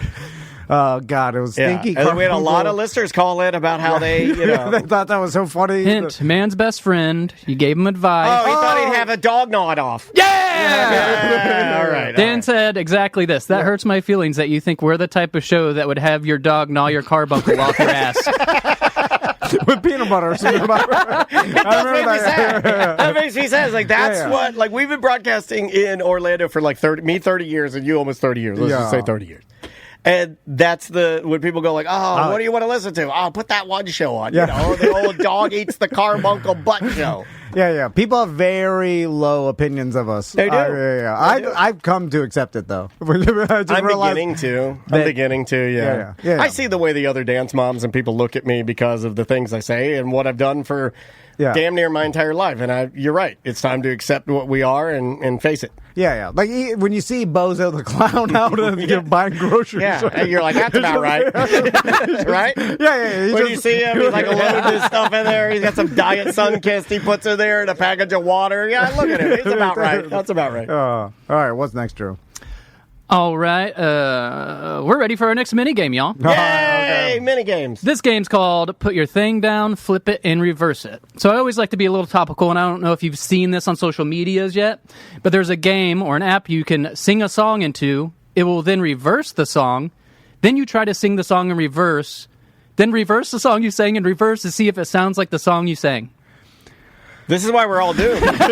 This is it. So, hold on. You sing the popular song in reverse. No.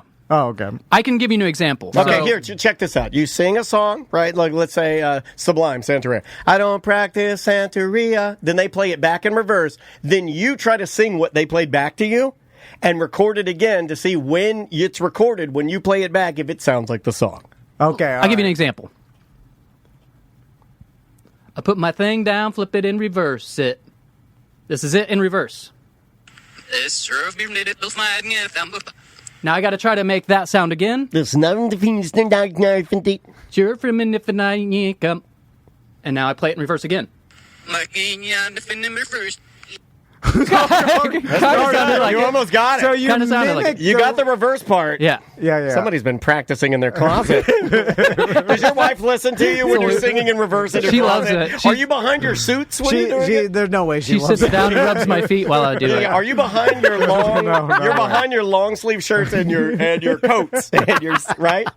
So your neighbors can't hear you. Okay. So I've got 3 songs. You all get to choose one, and that's the song you got to try to do. Okay. I'll take the center guy. Okay. All right. Let's see. I'll take this one. I don't know the real lyrics of this one, though. Can I just do the one line? Just say that. That's all the line. Oh, okay. Just the line on the paper. Just gotcha. the line on the paper.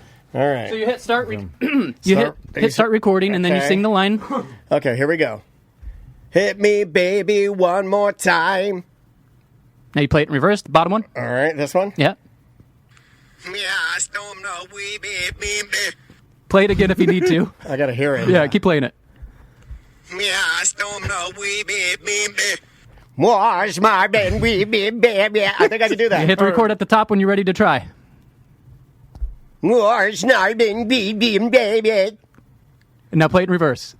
Bottom one.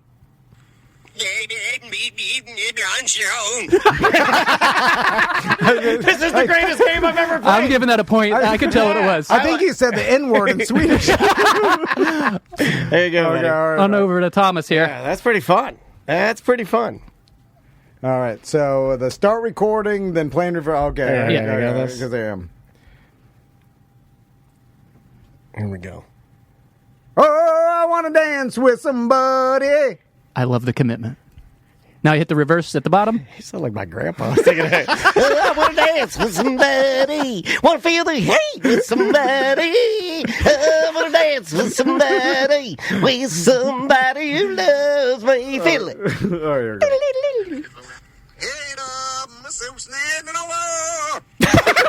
It's the end of the world. Hold on. It does sound like you say it's the end of the world.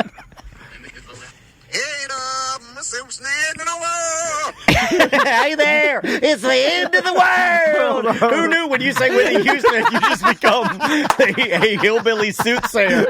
All those guys are out in Claremont. You drive past a church in Claremont, some guy's like, hey, it's the end of the world! Paint over the rainbows! It's the end of the world! God's a-coming! All right, well, let me. Okay, I guess I need to. You need to concentrate. You do good when you concentrate. Okay. So now hit Top play. one. Hit the record. Okay. Yeah, top. Top again? Yep. Hey, dolls, That was good. I think he's got it. I think Now he you hit the nailed it. reverse at the bottom. Bottom.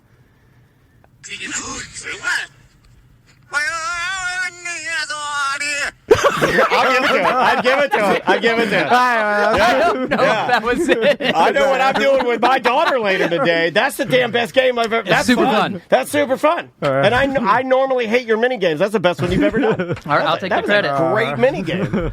All right. All right, I'm gonna give you a point, and I'll get a point. All right, it is now 4-4. Okay. 4-4. All right. Very All tight, right. tight game. Hint. That man's got brass. On the Monday ACT titled Racist Juice, you talked to Chris Crespo about upcoming movies. Dan mentioned that he was mad at the trailer for the movie Him with Marlon Wayans because of the addition of an attractive albino woman with goat horns and black eyes. Mm-hmm. He then said if there was a scenario of him being with a sexy goat woman with black eyes, that he's definitely going to sleep with them. What did Tom say next? Tom. Yeah. Horn me. Correct. Horn me is Yeah, we've been practicing that whole exchange. And we have a horn me guarantee. Ever since I said it, I was like, what would that entail? I was like, am I going to be sitting or standing? Well, horn me can be different because it doesn't necessarily mean anything in. It just might be a gentle push on the rump. Yeah. I like it where she's running and then like a Spaniard lifts up his red cape and my butt is behind him. How long are you there? For a while. Are you there for a while? You're like, man, I've been sitting here in a prone position for like 35 minutes. Where's this bull at? Or this goat woman? All right.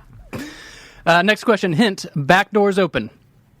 On the Friday free show titled Budkill, Tom and Dan talked about their promotion with Pinball Dudes, that if you buy a pinball machine, they will come to your house and play pinball with you.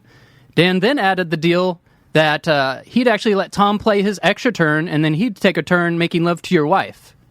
Dan then said if it was your husband, he'll just What did Tom say next? I believe I said I'll record it. Yeah, I think that's accurate. No? Mm-hmm. Okay. Oh, yeah, I guess I should say no. Did he say rock the vote? Oh, no. I'm bringing that back. All right. So at any point did he say, you got the right one, baby? Uh-huh. Dan said he'd make love to your wife, but if it was your husband, instead of making love, he'll you. Okay, I got to cut that out again. Oh, wait, what am I not allowed to say? The B word for Oh. Wait. You just said it. I know. It was funny. Okay, all right. And then what did Tom say next? God. Usually I go to record again. I know. It's weird that that's the old standard. Yeah. So if he's not going to record it, then... Hint was back doors open. Oh, but I think the chat room called it, and I can't even say it. Oh, no. Yeah, you want to hear it verbatim? Sure. Yeah, go ahead. Tom said, Ooh, that's worse. Yeah. You can have my butt. Going in my mouth is gross. My butt is gross too. There's doo-doo in there. Who cares? I like the who cares is really bad. Well, I'm just saying it's already tainted with doo-doo, so it doesn't, you know what I'm saying? I do know what you're saying. It's like, if you go into a tornado house and the roof is ripped off and it's all ruined. Yeah, you're like, don't pee on the floor. You just do whatever you want. I like the idea. You know how, famous people, they just have quotes? That's the quote of yours that I want to live on. Yeah. I like the who cares. Yeah, who cares? All right, let's keep going. All right, this is our next and final mini game. All right. Who would like to go first? I've gone first last time. Why don't you let Tom I'll go first. Go first. All right, first you need to put on the helmet of knowledge. Okay. Oh, wow. Helmet of knowledge. So you got a peach? Somehow I think the listeners are going to really love you wearing what appears to be a reshaping helmet. For, Hey, that's my cool dude helmet for my e-bike. Oh, you got an e-bike? I got it because you guys talked about it. Yeah. I got a motorcycle e-bike. Okay. And it's friggin' awesome. What kind do you got? You got a Ciron? No, I went cheap. I went Mauve can. But it's like it goes 30 miles per hour. 30? Yeah. 30. That's fast. Yeah. It's electric. It should go 100. My wife. My daughter's e-bike goes 30. Okay, now you have the helmet of knowledge on. You might want to clip it in because next you got to put on the goggles of destiny. All right. Goggles of destiny. Tom's getting suited up here. I'll put it on the camera. Again, you can watch all of this at youtube.com/ Drew's Tom and snowboard Dale goggles. That's not what they are. These are goggles of destiny. All right. Oh, wow. Those are nice. Thanks. I like those. All right, and to Dan, a bit of a snowboard guy. you're actually going first. Okay. These are what's known as pop darts. Pop darts. These are darts that are sticky if you make them land on the suction cups. Okay. So what I'll have you do, Tom, is go sit over there by the door. Is that all right? Is that in camera shot? Not really. No. But yeah, Just a little bit of distance. That's fine. So there's two ways you can throw that. Yeah. You can hold on. Okay. You can throw it like a dart, but it's kind of hard, or you can tomahawk. And here's how the game works. 3 points for on the helmet. Okay. 2 points on the goggles. 1 point if it sticks anywhere else. Okay. All right. 3 on the helmet, 2 on the goggles, 1 anywhere else. And I only have 1, 2, 6. 3, 6. Okay. Okay. Here we go. I'm going to try to actually... No dodging. Okay. Okay, here we go. Oh, wow. The first one. He's good. 3 points. I'm playing this like darts. Oh, I overshot that one. Got lucky on the first blob. Oh, man, sorry. Hit you in the cheek. I feel like I'm at a WNBA game. I think you're going to beat me on that. Oh! 3 points. All right. Damn it. So this is actually really hard. That's great that you got one to stick. Well, it made good audio, too. You're like, look, that thing is really yank that off. There you go. All right, Okay, so now... helmet and goggles. All right. Here we go. See, I've done a lot of practice throwing with my sons, whether it be Nerf darts. I think the beard, look how crazy I look with this outfit and the beard. You look like elderly speed racer. Like, look at this outfit. You look like space gold miner. Hold on, I'm going to put it on my... Look at that look. That is an odd look. Asteroid prospector. Here we go. There's suction cups on both sides. Yeah. All right. So really, the tomahawk might be the best way to throw it, unless you can throw it like a dart, but it's not easy. Yeah. I'm going dart. Straight up darts. Here we go. Mm-hmm. Side sticker. All right, here we go. Okay, I'm going right in the goggles. Get me. Bounce off your nose. There it is. That's a good one. That's a really good one. All right. Now you still look like a space prospect who's got a disease. Good game. All right. Yeah, that was a damn fine game. So that was 5 points, Tom. 3 points, Dan. Yeah. And I was impressed with both of you getting those stick. I was worried you wouldn't be able to. Well, I mean, I think as time has gone on, your games have gotten actually better and better. You've gotten better as a game show host. I think you're doing a damn fine job. Tom is now at 9 points. I am now at 7 points. 7 to 9. All right. Was that the end? No, it's our last question. We always end on a question. Okay. All right, last question. It is like being in a time loop when I'm here. Yeah, Tom wants you out of here as fast as humanly possible. No, are you married? Yeah. All right. We like to get you in here, ask if you're married, and then get you the hell out. I wrote down hint and didn't write anything. So no hint. Okay. On Tuesday's ACT, Tom talked about watching anime with his boys and how sexualized it is. He then said he thought it could be a great time for them to bond because it looked like they liked it. What fictitious character came from a misheard statement during the segment? Dan. Yes. Hornymon. Hornymon is correct. Hornymon, yeah. Hornymon is one of the greatest characters in the Tom and Dan universe that we've ever created. Is Hornymon. It's Horny. Is it Hornymon? Hornymon. Yeah, I don't want to get it wrong. It's Hornymon. Well, and I think there's a pause between the two mons. It's Hornymon. Yeah, he's a Jamaican Pokemon who's horny. What's the point total right now? So 9-7, and we got 2. Who's got 9? Oh, well, I just got one. I got one more. So 9-8. At 9-8. Okay, we got 2 bonus questions. Okay, all right. What did Dan say they should put on a shirt after Horny Mon? Dan. Yeah? Don't have a cow, Horny Mon. I'm giving it to you. Bart Simpson saying, don't have a cow, Mon. Okay. Yeah. We're tied. Never remember this. I don't. Oh, so this is for the win. It's for the win. I love that it came down to I've been drinking less, though. That's why. I need this exactly. What did Dan rename EJ's Mycon?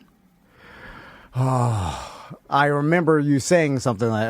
was it mean? Of course it wasn't nice. Give me a hint. Was it mean? No, come on. It's great. It's funny. Oh, God. You're going to end on a tie because I can't remember... I like ending on a tie. We split the pot. Yeah. You have no idea, right? No. Okay. I don't remember either. It was Horny Mon's Horny Con, Mon. Horny Mon's Horny Con, Mon. As always, there's a prize to be won. You both won, so who should we say is the winner? Let's donate it to charity. Let's donate it to charity. Really? Let's give it a Second Harvest food bank. Can get whatever dildo you have. I'm going to give someone... I want the first harvest, by the way. Give me the second harvest. That's full of locusts. I read the Bible. That's a mildew. Yeah. Well, I've got the prize here, and like you said, this is one of the greatest characters you guys have ever created, and I would like a chance to interview Hornymon. Oh! I don't know if I can do the voice. Who's Hornymon? Yeah. I mean, I guess I can do it. All right. So I felt like you got a crap prize last time, too, so I'm glad that you got a hat with dreads on it. I'm going to ride this on my scooter. Is that allowed, or is that appropriation? I think you're good. All right, Hornymon. Oh my God, I look like David Allen Coe. I got 3 questions for you, Hornymon. You definitely look like you're running from the wall. You look awesome. Look with my beard. I look like a jazz musician. I look like any jazz musician. I look like a saxophone. Hey, Jeff, look, I look like a saxophone player. Look at that. Hornymon, can I ask you a few questions? Sure, Mon. How'd you get your name? I can't do this. I can't do it. I got too real. What are sponsors out here? Goddamn businessman, you're trying to sucker me into this. All right, sucker Drew. me into it. Thanks for doing Game Show Drew today. We appreciate it. Good job, buddy. Thanks. Again, do you have anything to plug? Nope. Or are you just doing this? Batted Beer Fest. Oh! It's the Batted Business Beer Fest. No, there's one down the road called the Batted Beer Fest. Go to that one. Yeah, it's the Batted Business Beer Fest. Are you going to be out there? I've gone last 2 years. All right. And I actually want to apologize. I was there last year, and I was really close to Dan, but I get weird when I'm out in public with you guys because I feel like you're working with people. You're trying to see the people, and I get this quality time with you. But we'd like to see you, too. You're right. I should get over that. Yeah, and people want to see and they do want to meet you. So see how awkward you are. Can I make a request, a true request? Throw it out. And I'm not doing this to bully you or in anything. Can you have something that shows people that you are Game Show Drew? So I don't have to just point you out? Could you wear even if it's just a name tag? It's like EJ wears the same. They want to meet you. He wears the same tight UM shirt. So people are like, but that's EJ. Yeah, they're like, that's it. Yeah. So you need something like that. You need, some sort I of... look different every time I'm here. I guess I don't have a name a thing. tag, Game Show Drew, or just a T-shirt that says Game Show Drew. Like a question mark GSC. suit. Ask me about me. Let's get you an Andrew Liskow suit. Wasn't that his name, Andrew Liskow? He was there's thousands of different monies out there that you could get and get grants for different money. I'm gonna order you a question mark suit to wear to a beer fest. With no crotch, crotchless question mark suit. All right, let's get out of here. We'll take a quick break. We'll be right back with more Corporate Time. Welcome to Corporate Time with Tom and Dan. I'm Tom. I am Dan. We're live on Twitch and YouTube. Come hang out with us. Just search for @Tom and Dan Live. That's us on all socials. Yep. Speaking of social, we've got a social media influencer, an entrepreneur, YouTuber, Matt Mormon is here. Oh, hold on. There we go. How you doing, Matt? Damn it. Sorry. I'm here. Thanks, guys. I'm very sorry. I love when Matt comes in because Do you think that it challenged? I have a theory about why you love Matt Mormon coming in. Yeah. And I think that a little of it is a self-cuckling. I think a little of it. Now, tell me if I'm on the right. Yeah. Because I think nothing motivates you more than seeing someone push your face down in a sandwich or someone to bully you passively, passive bullying you. And so he's like, look at me, bang your business. Yeah, exactly. Matt Mormon comes in here. I'm videotaping it. He's like, you know what? Your business wants to be. You know what Matt Mormon is? He's Mr. T from Rocky 2. When he goes, hey, your wife want to be with a real man. Hey, Tom, your business wants to be with a real businessman, sucker. Then he's like, eat these taxes off my spoon. Lick it up, mother effer. And then you do it, and then he leaves, and then tomorrow you will be motivated for our business. You have tons of great ideas, and Oh, yeah, he always texts me like 10 different ideas after every time I come. He's like, we're going to do this. Don't do the. Can you give it a beat? Can you give it a beat? Because it's hard to do. Don't text it. Does he thank you for coming in? Yeah. Okay. All right. He's like, I got all the ideas in the world. We're going to do this and that. You cuckold me good. Thanks a lot, Matt Mormon. Matt did what Dan Cummins did to me, which is they both came to me at the very infancy of their business, which they never needed to begin with, but they were. I guess they were just patronizing me, but like, hey, tell me what you've been doing. And then I tell them my whole business. I'm like, you got to do this and this, and then they go off to start $1 million business. I don't think Matt Mormon was ever asking you for the number. Okay, well, I was telling him. That's fair. That's fair. And then they go on. Right? Is that fair? That's fair. Probably. Okay. Yeah. And then when they, by the way, when they both leave, I'm like, they'll never be as successful as I am. And then you look at me, you're like, you're stuck with me, little buddy. Then they go on to make these gigantic businesses. Mega companies. Did you see Dan Cummins last weekend? I know, He did his wet, hot summer extravaganza. He's got thousands of people in the woods. He's backing up a Brinks truck. Pod money just coming from the sky. They're paying for room and board and all the merch. We did a show yesterday with all of our guests. Our clients came in. We have a lot of obligations. We had a bag of trash open with chili, with a cup of chili falling over, spilling it. We had a bag of trash open. Too lazy to take us to the trash. Too lazy. You know what? Our team left us. Normally, we'd have a butler saying, "Take the chili trash out, you son of a bitch," and they left. I quit. I'm like, I knew it. Anyway, sorry, Matt. And we did the worst thing you could do when employees quit. We're like, we wanted you to quit. We'll do it ourselves. And then we're like, they're struggling. I don't know how to do it.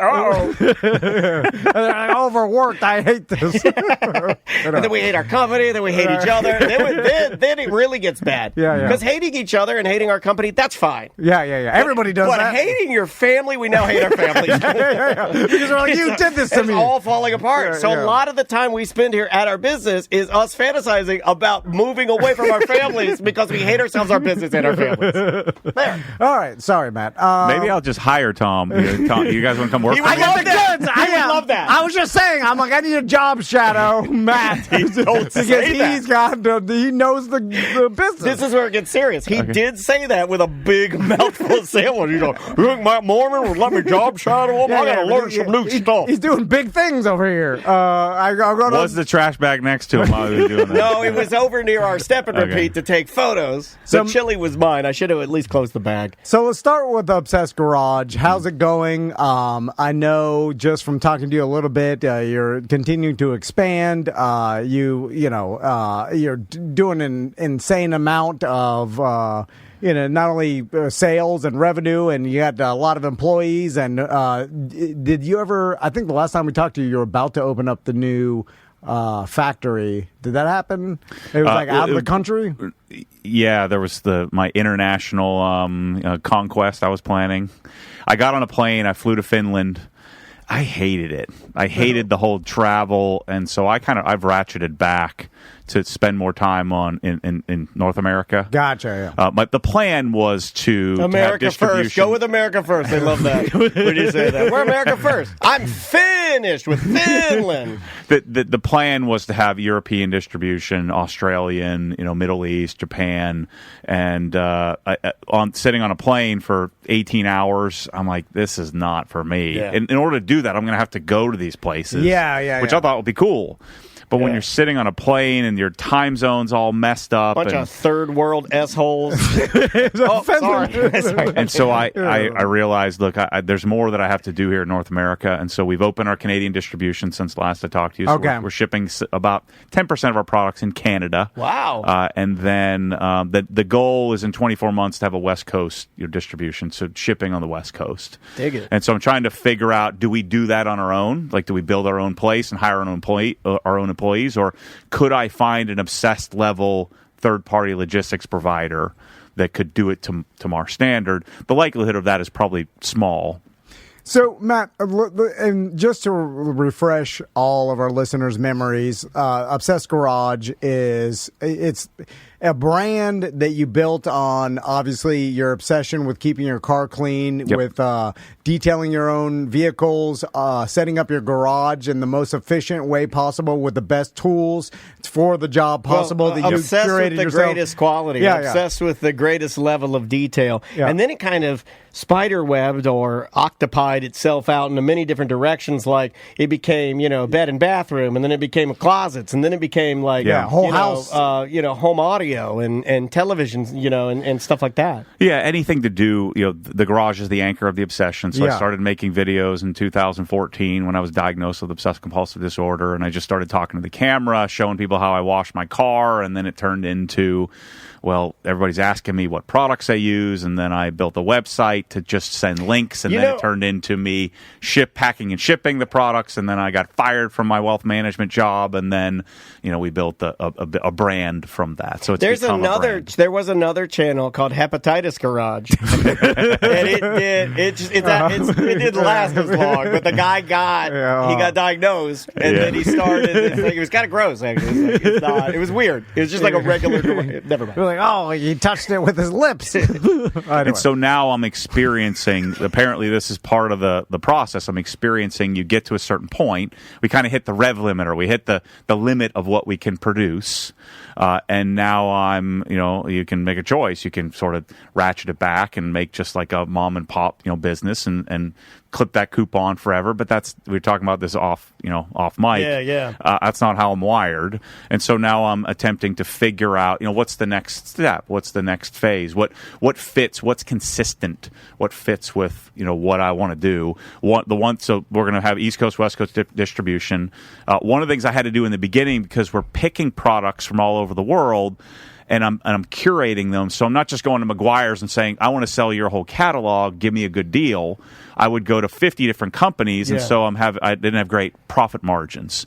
And so I had to charge shipping. So all my customers pay shipping, to ship the product. But like 1 out of every 12 carts people actually check out because the shipping turns them off. And I knew that. And so one thing we want to be able to do is to be able to offer free shipping. And that would 2 or 3x our output right away. Sure. It doesn't do any good to 2 or 3x if you don't make any money. Right, because you can do this in a business where you have $100 million in revenue and you have 999, you know what I'm saying, right. $99,999 in cost. Then it's all for nothing. Right, and then I blame Bezos for the GD free shipping. Everybody expects I don't know how you're free supposed shipping. to do it. You have to be his size to do it. People complain about us. They're like, "Oh, where's that free shipping?" I'm like, "We're tiny. We're a pop and pop." So I put some products on Amazon, and it costs 40%. So it's 40% is the rough Amazon cost. Okay. So if you made a 50% margin, 40% of that goes to them. So they're not paying for it. Yeah, it's free shipping. They're not paying for it. The vendors on Amazon are paying for the shipping. Yeah. And so to solve this conundrum, to solve this issue, now I have enough track record with the vendors where I can say, hey, look, we should share in the cost of this. I can then promise I'm going to buy more of your product. So even though I'm only buying one product from you, you want to sell me 10, I'm only buying one. If I'm buying 10 times more of that one, it's still better than me buying all of your products. Right. So we can blow that one product up. And so that'll be a negotiation I'm going to do with all the vendors to say, hey, or I'll make it myself. So we're making a lot of our own products. So East Coast, West Coast distribution is the current conquest. And then I'm building a design studio in the Villages. So I'm building a showroom. Cool. We're going to start doing installation.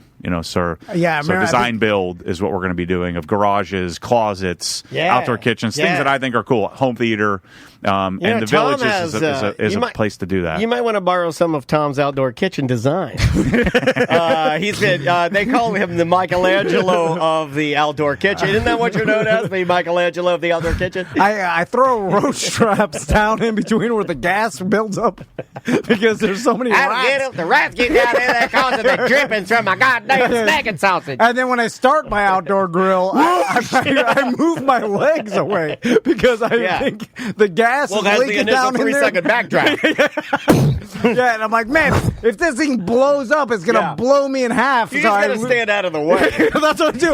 I start the grill from way over here. I'm like, just in case it blows up. And I'm like, I don't blow the grill up, I think, out of the housing rather than blow the concrete out of the housing.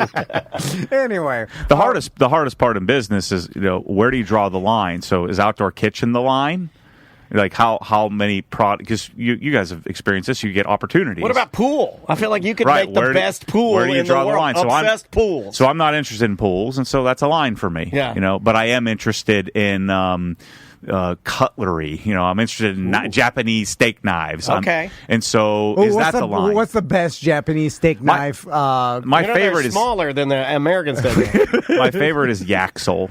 Y-A-X-E, I think it's Y-A-X-E-L-L, Yaxel knives. I don't know that they're the best, but that's what you like. What do they cost? A set of Yaxels. A set, say if you bought 4 steak knives, it'd be like $250, $300, something like that. Okay, that's not that bad. Well, so like a full set is $3,000, but that's the chef's knife and the whole block with all the. I mean, this is the guy that, when I said I was buying stainless cooking ware, and I had to get I had a buddy that had the Le Cordon Bleu discount card because he went to school there. Yeah. So we went down to Williams Sonoma, and I got a 2200 starter, just all clad, but nothing. I'm sure you use. I like all clad. Better. DeMeyer would be a competitor. But mine was DeMeyer's my just favorite. standard. I just went for the standard. They still sell it. It's like a $2,200 kit you can get. Yeah. But I remember you looked at me like I was insane. That stuff will last forever. Probably all-clad D5 is what you bought. It's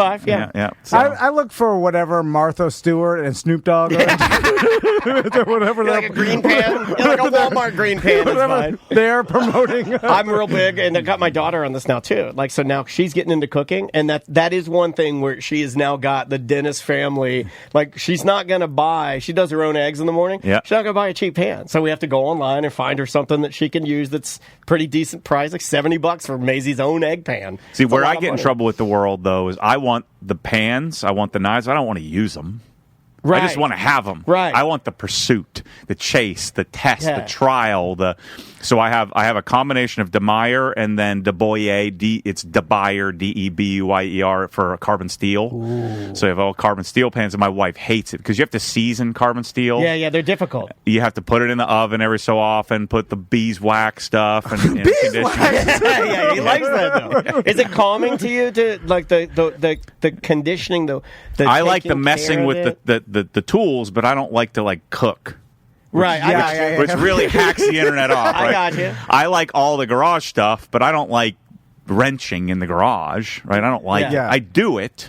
I'll detail. I don't like polishing a car, but I love the polisher and I like the polish. I get like what you're the pads. saying. And I like to put together the process, and then I do the polishing. I cook the meat because I need to eat the thing, right? So I need the car to be clean, and so I've had to learn this over the years. Of the obsession is with the process. With the pursuit, the journey, right? It's the journey. So I've moved every 2 years to the last 10 years just because I love to get a new house and start over, start fresh. Is that scary at all to you, the restart? Because a lot of people fear it. Oh, it's my favorite. And I have a spreadsheet that it's like the all the things you would buy. And so I think I've sent that darn spreadsheet to like 10,000 people. Yeah, I think we talked about it, and you're constantly updating it, right? Yeah. Just trying to find the best bed sheets. Try to find the best, What kind of pillows do you have? The best pillow is now I'm a stomach sleeper, side sleeper, stomach sleeper. Okay. So it's different than if you were. He got me a good one, but I want to see. It's Columbia. Okay. What's the like the fishing shirts? Yeah. Columbia makes the best pillow. It's Columbia Cool something or other. You can only get it on Amazon. Okay. You can't get it on the Columbia site, but they make king size and queen size. It's magical. Okay. So I should sell that pillow. I've sold probably 50,000 of them to people. Yeah. But I don't. You have to draw the line somewhere. Yeah, you have to draw the line somewhere. Man, you need to get in the pillow business. I heard that's a good business. You're rich. I started to get in the pillow business. I just couldn't wear my cross on the outside of my shirt. I'll wear whatever. It's all about the money. I've wanted to ask you this question for a very long time. In fact, you walked out of here the last time you were here, and then I was like, oh, crap, I wanted to ask him this question. Because, this is like the thing, this is like the Matt Mormon question I lay in bed thinking about. I'm like, I wonder if this has ever happened. Have you ever been using a product that you're like telling, your guys, this is the thing, this is the best, this is what I like. And then one of your guys somewhere, because I see them online fighting about their pressure washers, and they get online about their setups, and they all fight, and I love it. If you haven't been to his area just to see the people that love him fight about, because they'll fight with each other about stuff. Yeah. And it's great. Have they ever said hey, no, Matt, use this product, and then you did try it, and you were like, oh, damn, I was wrong. All the time. Okay, what's the number one I was wrong product that you're like, man, they turned me around? Quick Jacks. Oh, that's a recent video. I saw that one. I've been like the anti Quick Jacks guy, Quick Jacks hater. So Quick Jacks are they're two separate platform thingies. You would use them, actually. And it's kind of like it's a portable lift for your car. It lifts your car up about 20 inches off the ground. So they're like, say, 80 inches long, and you put it on the put it on the side, like where your jack points are between the two tires. And then you ratchet it down like this? No. And then it has a hydraulic pump. It has a hydraulic pump, and you push the button. Oh, a button. It lifts your car up. Yeah, his is nice. But then when you're done, you can put it in a closet or something. You can put it away. Versus like a lift that's like you bolt to the ground and it's permanent. So it's really popular, and the Quick Jacks guys, who the marketers and the brand owners of Quick Jacks, like our content, but I've been hating on them for years. I'm like, this is junk, because each piece weighs 90 pounds or 100 pounds. Right. So you got to lug it out, and you got to store it somewhere. And it's not like your garage, Tom, where there's crap piled to the ceiling. Well, we're gonna get to that. I don't want We have extra a surprise stuff. for you. I don't want extra stuff in my garage, and so I've been adamantly against it. Yeah. And so I moved to this little cookie cutter neighborhood, and I can't put a lift in, or I'm not going to put a lift in, and I've had to borrow my buddy's Quick Jacks like 5 times. And he made a video on this, and I will tell our listeners, if you like any of this, go watch the video. It's good. And so then I had to do my thing, and so one of my marketing guy was like, look, okay, we need to sell these Quick Jacks because you're using it all the time. And so then I go on the site, and I'm like, well, which one? They make 6 different ones, and they do a terrible job of telling you which one to get. So I bought all 6 of them. All right. And then I made a video saying, well, let's figure out which one you want. And it turns out the best one is the one that's really designed for trucks. That one works the best on sports cars, and that's my skill set, is to figure that out. Yeah. And then we took better photos, made better videos. Because you're like top-tier product reviewer guy. I don't even like saying that. That's almost like dismissive. Well, but I'm chasing it for me. Yes. Like, I'm a user more than just a reviewer. Because reviewers don't use the products. They're just talking about it. Right. And so I had to eat crow and make a darn video saying, look, you guys have been right. I'm 100% wrong. Quick Jack sent me a plaque. I forget what the plaque said. Something about you're a douchebag and now you're not, Thanks for making us $1 million. Yeah, exactly. Yeah, we appreciate it. We bought it with this. We bought your plaque with this. But everyone would say Quick Jacks, and I said, that's stupid. No. And I had to make a video and say, look, that's the I'm difference. wrong. Here at Tom and Dan Industries, which I'm just going to now start calling it that. We will. Here's a Tom and Dan guarantee, and I think I can speak for you when I say this. We will never ever eat crow. We are always right. We are right, and eating crow is for poor people, and that's yuck. And if you eat crow, you're yuck. My last words will be radio's dead. And they'll broadcast it on the radio. Anyway, so what are you even lifting your Porsches up for? Because I hope he gets up because he's bigger now and slaps your face. Look how big he is. Because you're not changing the oil, right? Oh, yeah. Oh, you are? Okay. Well, what's an insulting? Stand up and slap his face. But you take your car to the dealership, they just mess it up. I don't want so you're just doing your own. Yeah. I don't want them touching my car if I can help it. I don't do warranties. I'll just buy the part, and if there's something wrong, I'll just fix it myself. Okay, yeah, I like that. Or I'll have my That's guy. what you do, Tom. Mike. How's that hitch coming on your wife's car? Well, I can't do anything because I'm trying to cut corners at every corner. Some call that a circle. Here at Tom and Dad, here's another Tom and Dad guarantee. We cut so many corners, we only sell circles. Back to you, Matt. So, speaking of my garage, do you really want me to put these up? Are you in the same house? Oh, yeah. I never We're moved. never moving. I just said we'll never eat garlic. No, that was a never eat garlic. As soon as never move is another one. As soon as I moved into my house, I was like, oh, this is fancy. I'm dying this place. I have like too much garbage to move. Anyway, so I want to start with my tool. You don't even know what it's called? Yeah.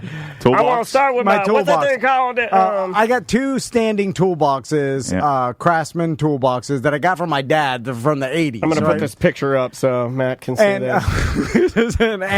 Oh, wowie. So I laugh because if you go to obsessedgarage.com, there's like obviously Matt sells toolboxes, and inside the toolboxes there are tool organizers in each drawer. Yeah. And then I was showing you the one that the screwdriver drawer. The screwdriver.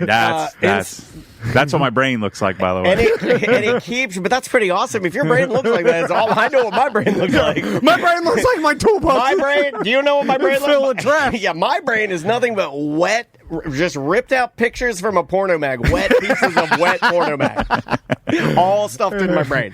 So I have this, I don't know if you can see, there is his. So there are both my toolboxes. Yep. So we call this a standard Alabama. Yeah. So there's some stuff thrown all over the place. This is called the Making a Murderer tool chest. So, because I end up using a tool, and then instead of putting it back, I just throw it on the top because I'm like, I don't have time. The wife is yelling at me. I'm trying to watch football. I only have a small amount of time. And then let me zero in on a few things. Here, see, we got some inappropriate stickers back there. So you are booked so solid that the 4.5 seconds it takes to open a drawer. And well, it's not valuable to me, Matt. Look at this drawer, Matt. Look at that drawer. Look what's in that drawer. I think those are all a bunch of old washers just laying in there. Oh my okay, God. so I in Matt's that bag right there. That's what gets me. The trash bag. No. That's a bag of. That's a bag of macadamia nuts. I'm saving those. Crystal, remember when I lost my trailer pen? The metal Cotter pen. pens, yeah. Not even the cotter pen. The oh my God! Look what's on the top. I haven't seen you, old friend. What? Oh my God! Melissa, make a video. Oh my God! That's my baby. You have my baby sitting. That's Daniel Sawzall. That's my Sawzall that he borrowed from me 20 years ago. Sitting right there, 19 years ago. That's my baby. Yeah. That's my baby. Oh, it's in rough shape. It's all rusted. I left it outside one day. I neglected my boy. I abandoned my boy. There's definitely no battery in the battery charger there. All right, you want another one? Well, let's go to the actual screwdriver drawer that's in my Easy toolbox. for you to say. Yeah. Because, and Matt has... Oh, look at those old crusty musties. I've stirred some paint with the handles of some of them. Some people like to go flathead first. I go handle. Handle first. That's the most logical. Yeah. Stir with the handle where your hand has to go. Dude, you are special needs. How dumb are you? Stirred it with the handle. With the handle. You have to touch that part, you dumb. It dries. It'll dry. And then it turns into a nice white, so it looks fancy. Then the handles look clean. You are so dumb. They also, for some reason, smell like ass. Yeah, why? Can you answer that question? Why do tools start to, like, if you inherit your dead dad's tools, which we both have. Yeah. They stink like ass. They stink like ass. Why is that? Like Andre the Giant's boxers. Sometimes I feel like like the ghost of my dad comes down and rubs my tools on his ass. Is that mold? Yeah, I have no idea. It's a combination of rust and something else. All right, you want to show him mine?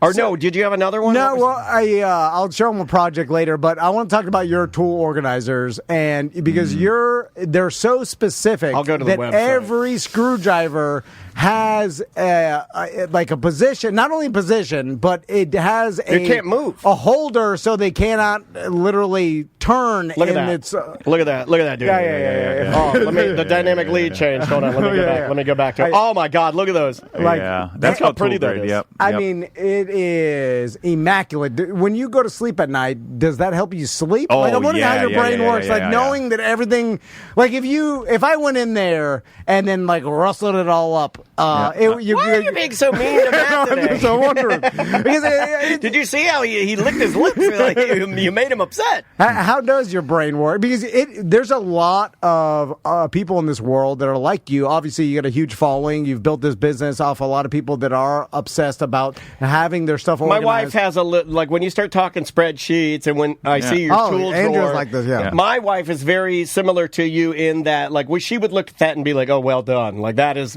that's the way it's supposed to look. The problem is that screwdriver drawer took 25 hours to put together. It's a part-time job. 25 hours. But it started as, well, let's say there's 50 screwdriver companies. Yeah. And then narrow that down to figure out which screwdriver companies do I like. Right. And then it's get the 300-page catalog from 4 of the screwdriver companies and then digest that catalog and then order to get to, I think that drawer has like 73 screwdrivers in it. It started at there were 513, and then I narrowed it down to the like best 100. 73. Yeah, and even then, the 73, you don't need 73. It's ridiculous, right? And so, but that's what I could narrow it down to. So we have stainless steel. We have ones that you can hammer on, like that have like strike through. Oh, wow. And then one is your normal utility, your utility screwdriver that you use all the time.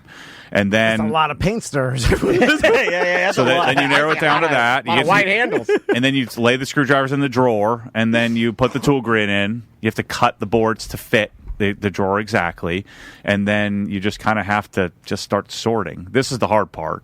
You have to have this you have to be willing to commit. You just put the screwdriver in a spot, do the little holders, and then you kind of work through it, and you have to do it 3 or 4 times to get it right. And then you screw it all down, and then it has a place. And you know if you're missing one. Yeah, that I do like, because I would never know. You know where it goes. The only one that and you inspired this, the only one that I have that's like that, because they're metric and I was working on that scooter, are all my socket wrenches, like all of them, plus like if anything's metric, it's all lined up perfectly because I was using a ton of them. And those 11s. You even got the 10s? Yeah. The 10s and 11s would walk off all the time. So the reason I kept losing the 10s and 11s, so I would put them back every single time I worked on my scooter because I got tired of them walking away. Oh, yeah. Because I had to go up to Ace and buy like so 2 extra 11s. You put that 20-something hours into that drawer to get it organized, and then it's organized forever.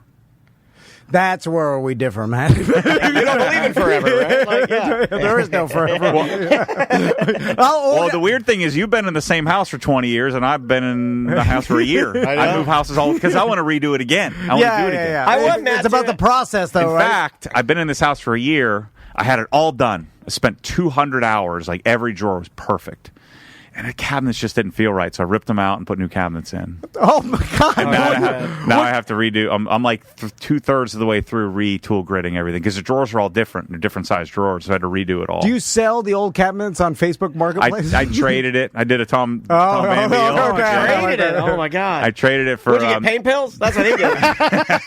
Oh, sorry. I traded it for my PPF guy. So he's doing 3 of my cars. Tom doesn't believe in PPF. Yeah, right. You don't believe in paint protection film, do you? I didn't even know what it stood for. You just agreed. He was like, "I'm down with PPF." Yeah, you know me. Oh, wrong letters.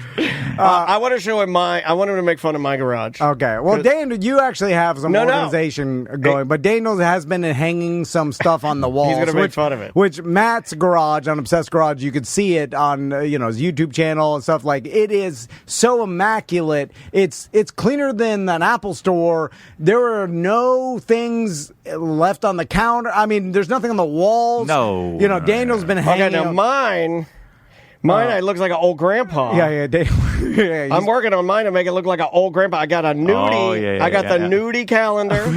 That's from our friends over at Mad Hombre Hot Sauce. So I got you have some nostalgia in you, yeah, right? I got a BDM flag. I got a music flag. I got the weather on like a good old man. You got the weather on. I got a camel mask. I got one of my custom motorcycle helmets. I got a big ass that's an American-made American flag, everybody. That's an $80 American flag. Okay. I don't skimp on my American flags. That's that's the Elizabeth Ross collection from Valley Forge Flags. What's your opinion on personalization your garage and hanging out some bric-a-brac? Mine looks a little alt-right, doesn't it? And when people walk in, they're like, "Who lives here? DeSantis?" Like what? This guy's got some guns. It looks gun. It does look gun-like. I did say it looked a lot like my pop-up's garage. He was a hanging bric-a-brac. I love bric-a-brac. Except for the camel mask would have been a deer head. Okay. But he had the American flag. What do you like my flag? Hot girl calendar. He loved my hot girl calendar. So, he would love my flag. Here's the question. Did you buy that flag with the intention to put that in your garage, or was it just laying in a pile somewhere? No, it was bought. See, that I can appreciate. I measured because I wanted a bigger one. Yeah. But the 4-foot one I was going to go bigger than standard size, and the standard size is the 3-foot. So I got the 4. I was going to get the 4-foot. It wouldn't have looked right. And then I wanted a 21-inch. That's one of those stupid Amazon shows. It's something to use in the garage. But I wanted the 21-inch, but I got outvoted by Andrea. So, Tom, is your garage, you plan it? Like, did you plan ahead and put things in there that you had designed? Like, or was it just trash? Yeah. I hang out in my garage, too. I sit in my garage, and I drink beer quietly. Matt, I look at your garage, and I'm like, where do you put your Halloween decorations? Because that's what half of my garage He's right here. is Halloween decorations, Christmas decorations. I got 6 different bikes, the kids' bikes. I got where do you hoverboard, put your bikes and your lights electronic garbage. So my bikes are on the wall, so I have a steady rack, so that I have 4 mountain bikes, and so they're all on the wall. So I have a gravel bike and then 3 mountain bikes, but they hang on the wall. Okay, that took a lot for me because I don't like. I used to have a shed in my old house. I put them out. That was my bike shed. Not a shed like what you're thinking, but like a dialed-in shed, right? Yeah, dialed-in shed. Masturbated in his shed. Yeah. And so he'll work on that. He'll do a video. What's the best masturbation shed? Kids' buy 20 of them. Kids' bikes have to go. I put a spot on the back porch, right? Hang them up like the Sur-Ron and stuff we were talking about. That's in the back. So I have a little station for them to charge everything, where it's all wired up nicely, tied up nicely. But with attics, so I put flooring down in the attic, and then when my wife wants the Easter crap, a fancy attic.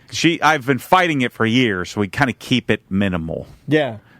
Every year, I usually throw the Christmas tree away and just get a new one, like a new artificial Christmas tree. I like that. Ultimate waste. I love that. New artificial tree every year. Yeah. I do like that. Yeah. You should burn it. Is awesome. You know what? You should burn it just like it's a real tree and let the black smoke. That's how they pick the Pope. No, I just put it on the curb and Facebook Marketplace post. Come get it, and people love that. Oh, people love that. Oh, but give me your old trees. We'll put one here at the studio. So I've stored a bunch of stuff in my attic, but I didn't put down the floor, so I have to balance air. I like that. The Rubbermaid on the beams up there. I like that. And then some of it starts falling onto the drywall, and then just sagging the drywall down. I like that. At any moment, your wife's old bongo jeans could kill your sons. Fall in. It's all balanced on the beams up there. Yeah. And I get up Our there. whole business model is balancing. You got to balance on the beams. So how often do you buy stuff? Like 5 times, you already have it, but it's in a bin somewhere in the attic. Oh, but my old lady makes me get up there and what are you, a biker now?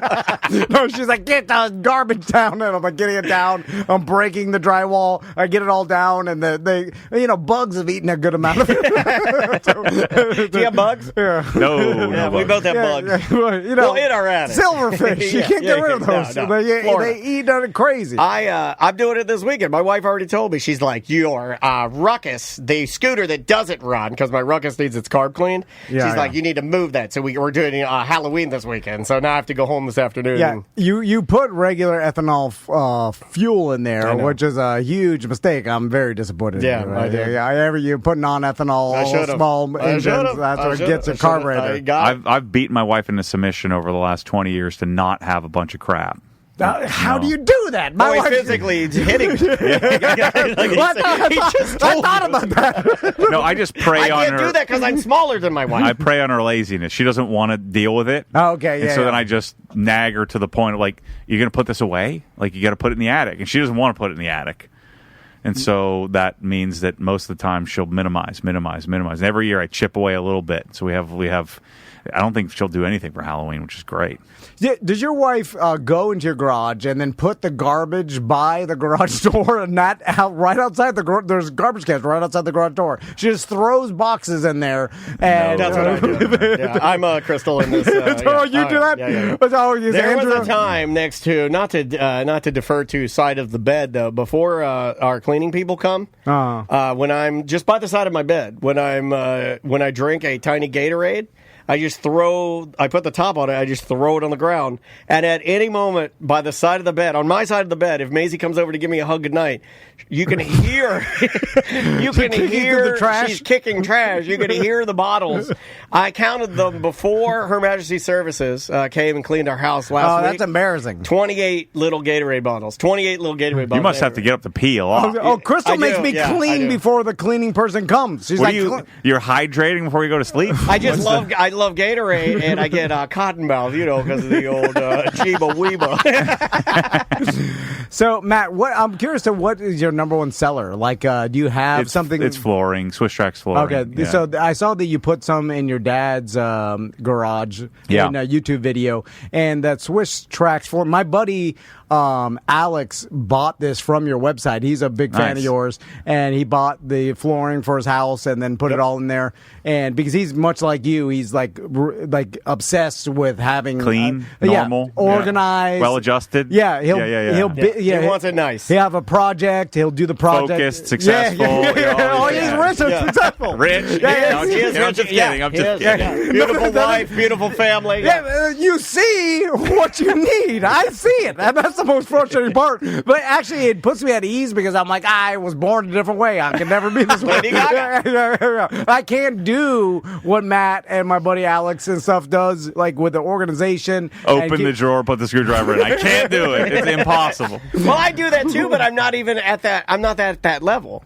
And now that I've let my body go, I just sit in my garage under my American flag and wait to die. So with the flooring, the garage flooring, is that? Are you thinking about doing it? Why don't you do too much garbage? No, but why don't you do is one just for 2025 or into 2026 because we don't have a lot of time left. Why don't you pick one thing to do to your garage? Because every time I look at it, I tell myself the only way out of this is suicide. Okay, that's fair. I'm your savior. Why don't we've been talking about this for like 8 years now. Why don't we just do it? I'll come down there. We'll rent a giant dumpster. It's like hoarders. It'll be so sad. And then she'll be out there. She'll be like, no, you can't throw that away. You can't throw that away. Send her to the Bahamas. No, the Bahamas. And then I want to go to the Bahamas. You heard the Bahamas is fancy. It's the fanciest place I can think of. No, she's in love with all this garbage. And then she'll be doing that thing. And then I'm like, I'll use that 2x4 one day. Yeah, you're like, you can only keep one thing. You can either keep your son's baby clothes or the French witch. Which is it? But does she value that stuff more or money? Could we like bribe her somehow? Like get a sponsor to say, hey, she's too emotional. It's not even her, Matt, because she would be arguing that the majority of the garbage is mine, and most of it is the kids' garbage. They don't even care about. I have they don't want blame it on them.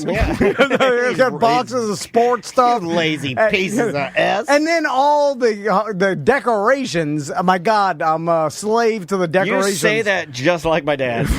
Decorations. Yeah. It's like like why do you waste the time on decorating stuff? Like, that's insanity to me. Like, I've never put up Christmas lights in my life, and I never will. Yeah, it makes no sense. My wife, she's like, the boys love it, but I'm like, do they? They don't give a. They never stand outside and they're like, Dad, give me a hug. This is under their crying. And you're like, Max, why aren't you coming inside? Daddy, I must stay outside. These lights are so great. I must stay outside, Daddy. I must. So much time and money and storage and like. I know. And just look at the neighbor's house and let them deal with it. That's I know. And but Crystal tells me it's like, oh, this is part of the childhood they'll remember forever. And then I'm like, well, I don't remember decorating. Like, you know what I'm saying? Yeah. Like, when I was insanity. a kid, God, I do remember decorating with my dad. I'm the last person to ask. Like, he would just do it. I'd go outside and be like, all right. No, man. I'll never forget when I graduated a staple gun, which I know you would never do to your house. But, man, I would. I'd staple up there crazy. I was stapling everything. Matt, let's end with this because I have to end with something. A positive note? That I believe that I'm better than Matt at. When are we going to do the paid partnership sponsored by Swiss Tracks where they come in and make over your entire garage? I can get that done. And he for designs sure. it. I'm almost willing to pay just to do this, you know. It wouldn't stay that way. That's the saddest thing, right? It's like when they do the "Where are they now?" and you go back to the person fatter than ever. Yeah. He's complaining. It's all my fault. The extreme home makeover you gave the kids' room was a jungle gym. They ruined. Yeah. You go out there. Oh, we gave him a skate ramp. What's it like now? Oh, they burned it down. They ruined it all because they're bad at life from the beginning. That's why they got themselves in this mess. You knew it wasn't going to work. Right, the one thing that I believe I have over Matt that I will search the internet everywhere. I listen to Matt's. Matt does a streaming show with who's your buddy that does the show with you? Matt. So Matt and Matt do a streaming show. And Double Matt. We should have done it. It could have been 2 times. And then Matt's been into running recently. Fitness, of course. So I would destroy you in a race. No. It's not about that. All right. Oh my God! You see how competitive it is? Oh my God! Well, my foot doesn't work. I'm disabled, sir. I know you can beat me in the race. You're in better shape than me. Yeah. Here's where I got you. You're anti-short shorts. And Matt's like, I don't want to wear the short shorts. Maybe he's got a big ding dong. He's like, I like 7 inches. I'm like, 7 inches? What are you going to? Maybe he's got a 9-incher. That's why he needs a 7 incher. 7 inches? You're going to the gathering of the juggalos? Your shorts are too long. You need. You are 4 inches. You are tiny. You are. Pardon me. You are inching into Mark Echo territory. You are. It's a FUBU. You got some FUBUs on. And any runner will tell you it's all about tiny shorts, and I wear 4 to 5 inches every time I'm running out there. 5 inches. Didn't you even 5 inches is even long for me. Why don't you just get volleyball spandex and wear them out there? I want to, Matt. That's my dad. You involve into that. Didn't you ask your guy to try and build you some experimental 3 inches? It's like a condom. Like, no one's ever done it. I want some experimental 3 inches. Build them. It's just a sock. Yeah. Red Hot Chili Peppers. You can have that win. I'll let you have it. All right. Matt's out there running with 7-incher and ones. Too hot. I'm just saying that's the one thing that I'm better at: shorts and running. Anyway, Matt. Thank you for going. Appreciate you, man. Yeah, thanks for having me. It's always fun. Obsessed Garage. Follow him on YouTube. Follow his channel.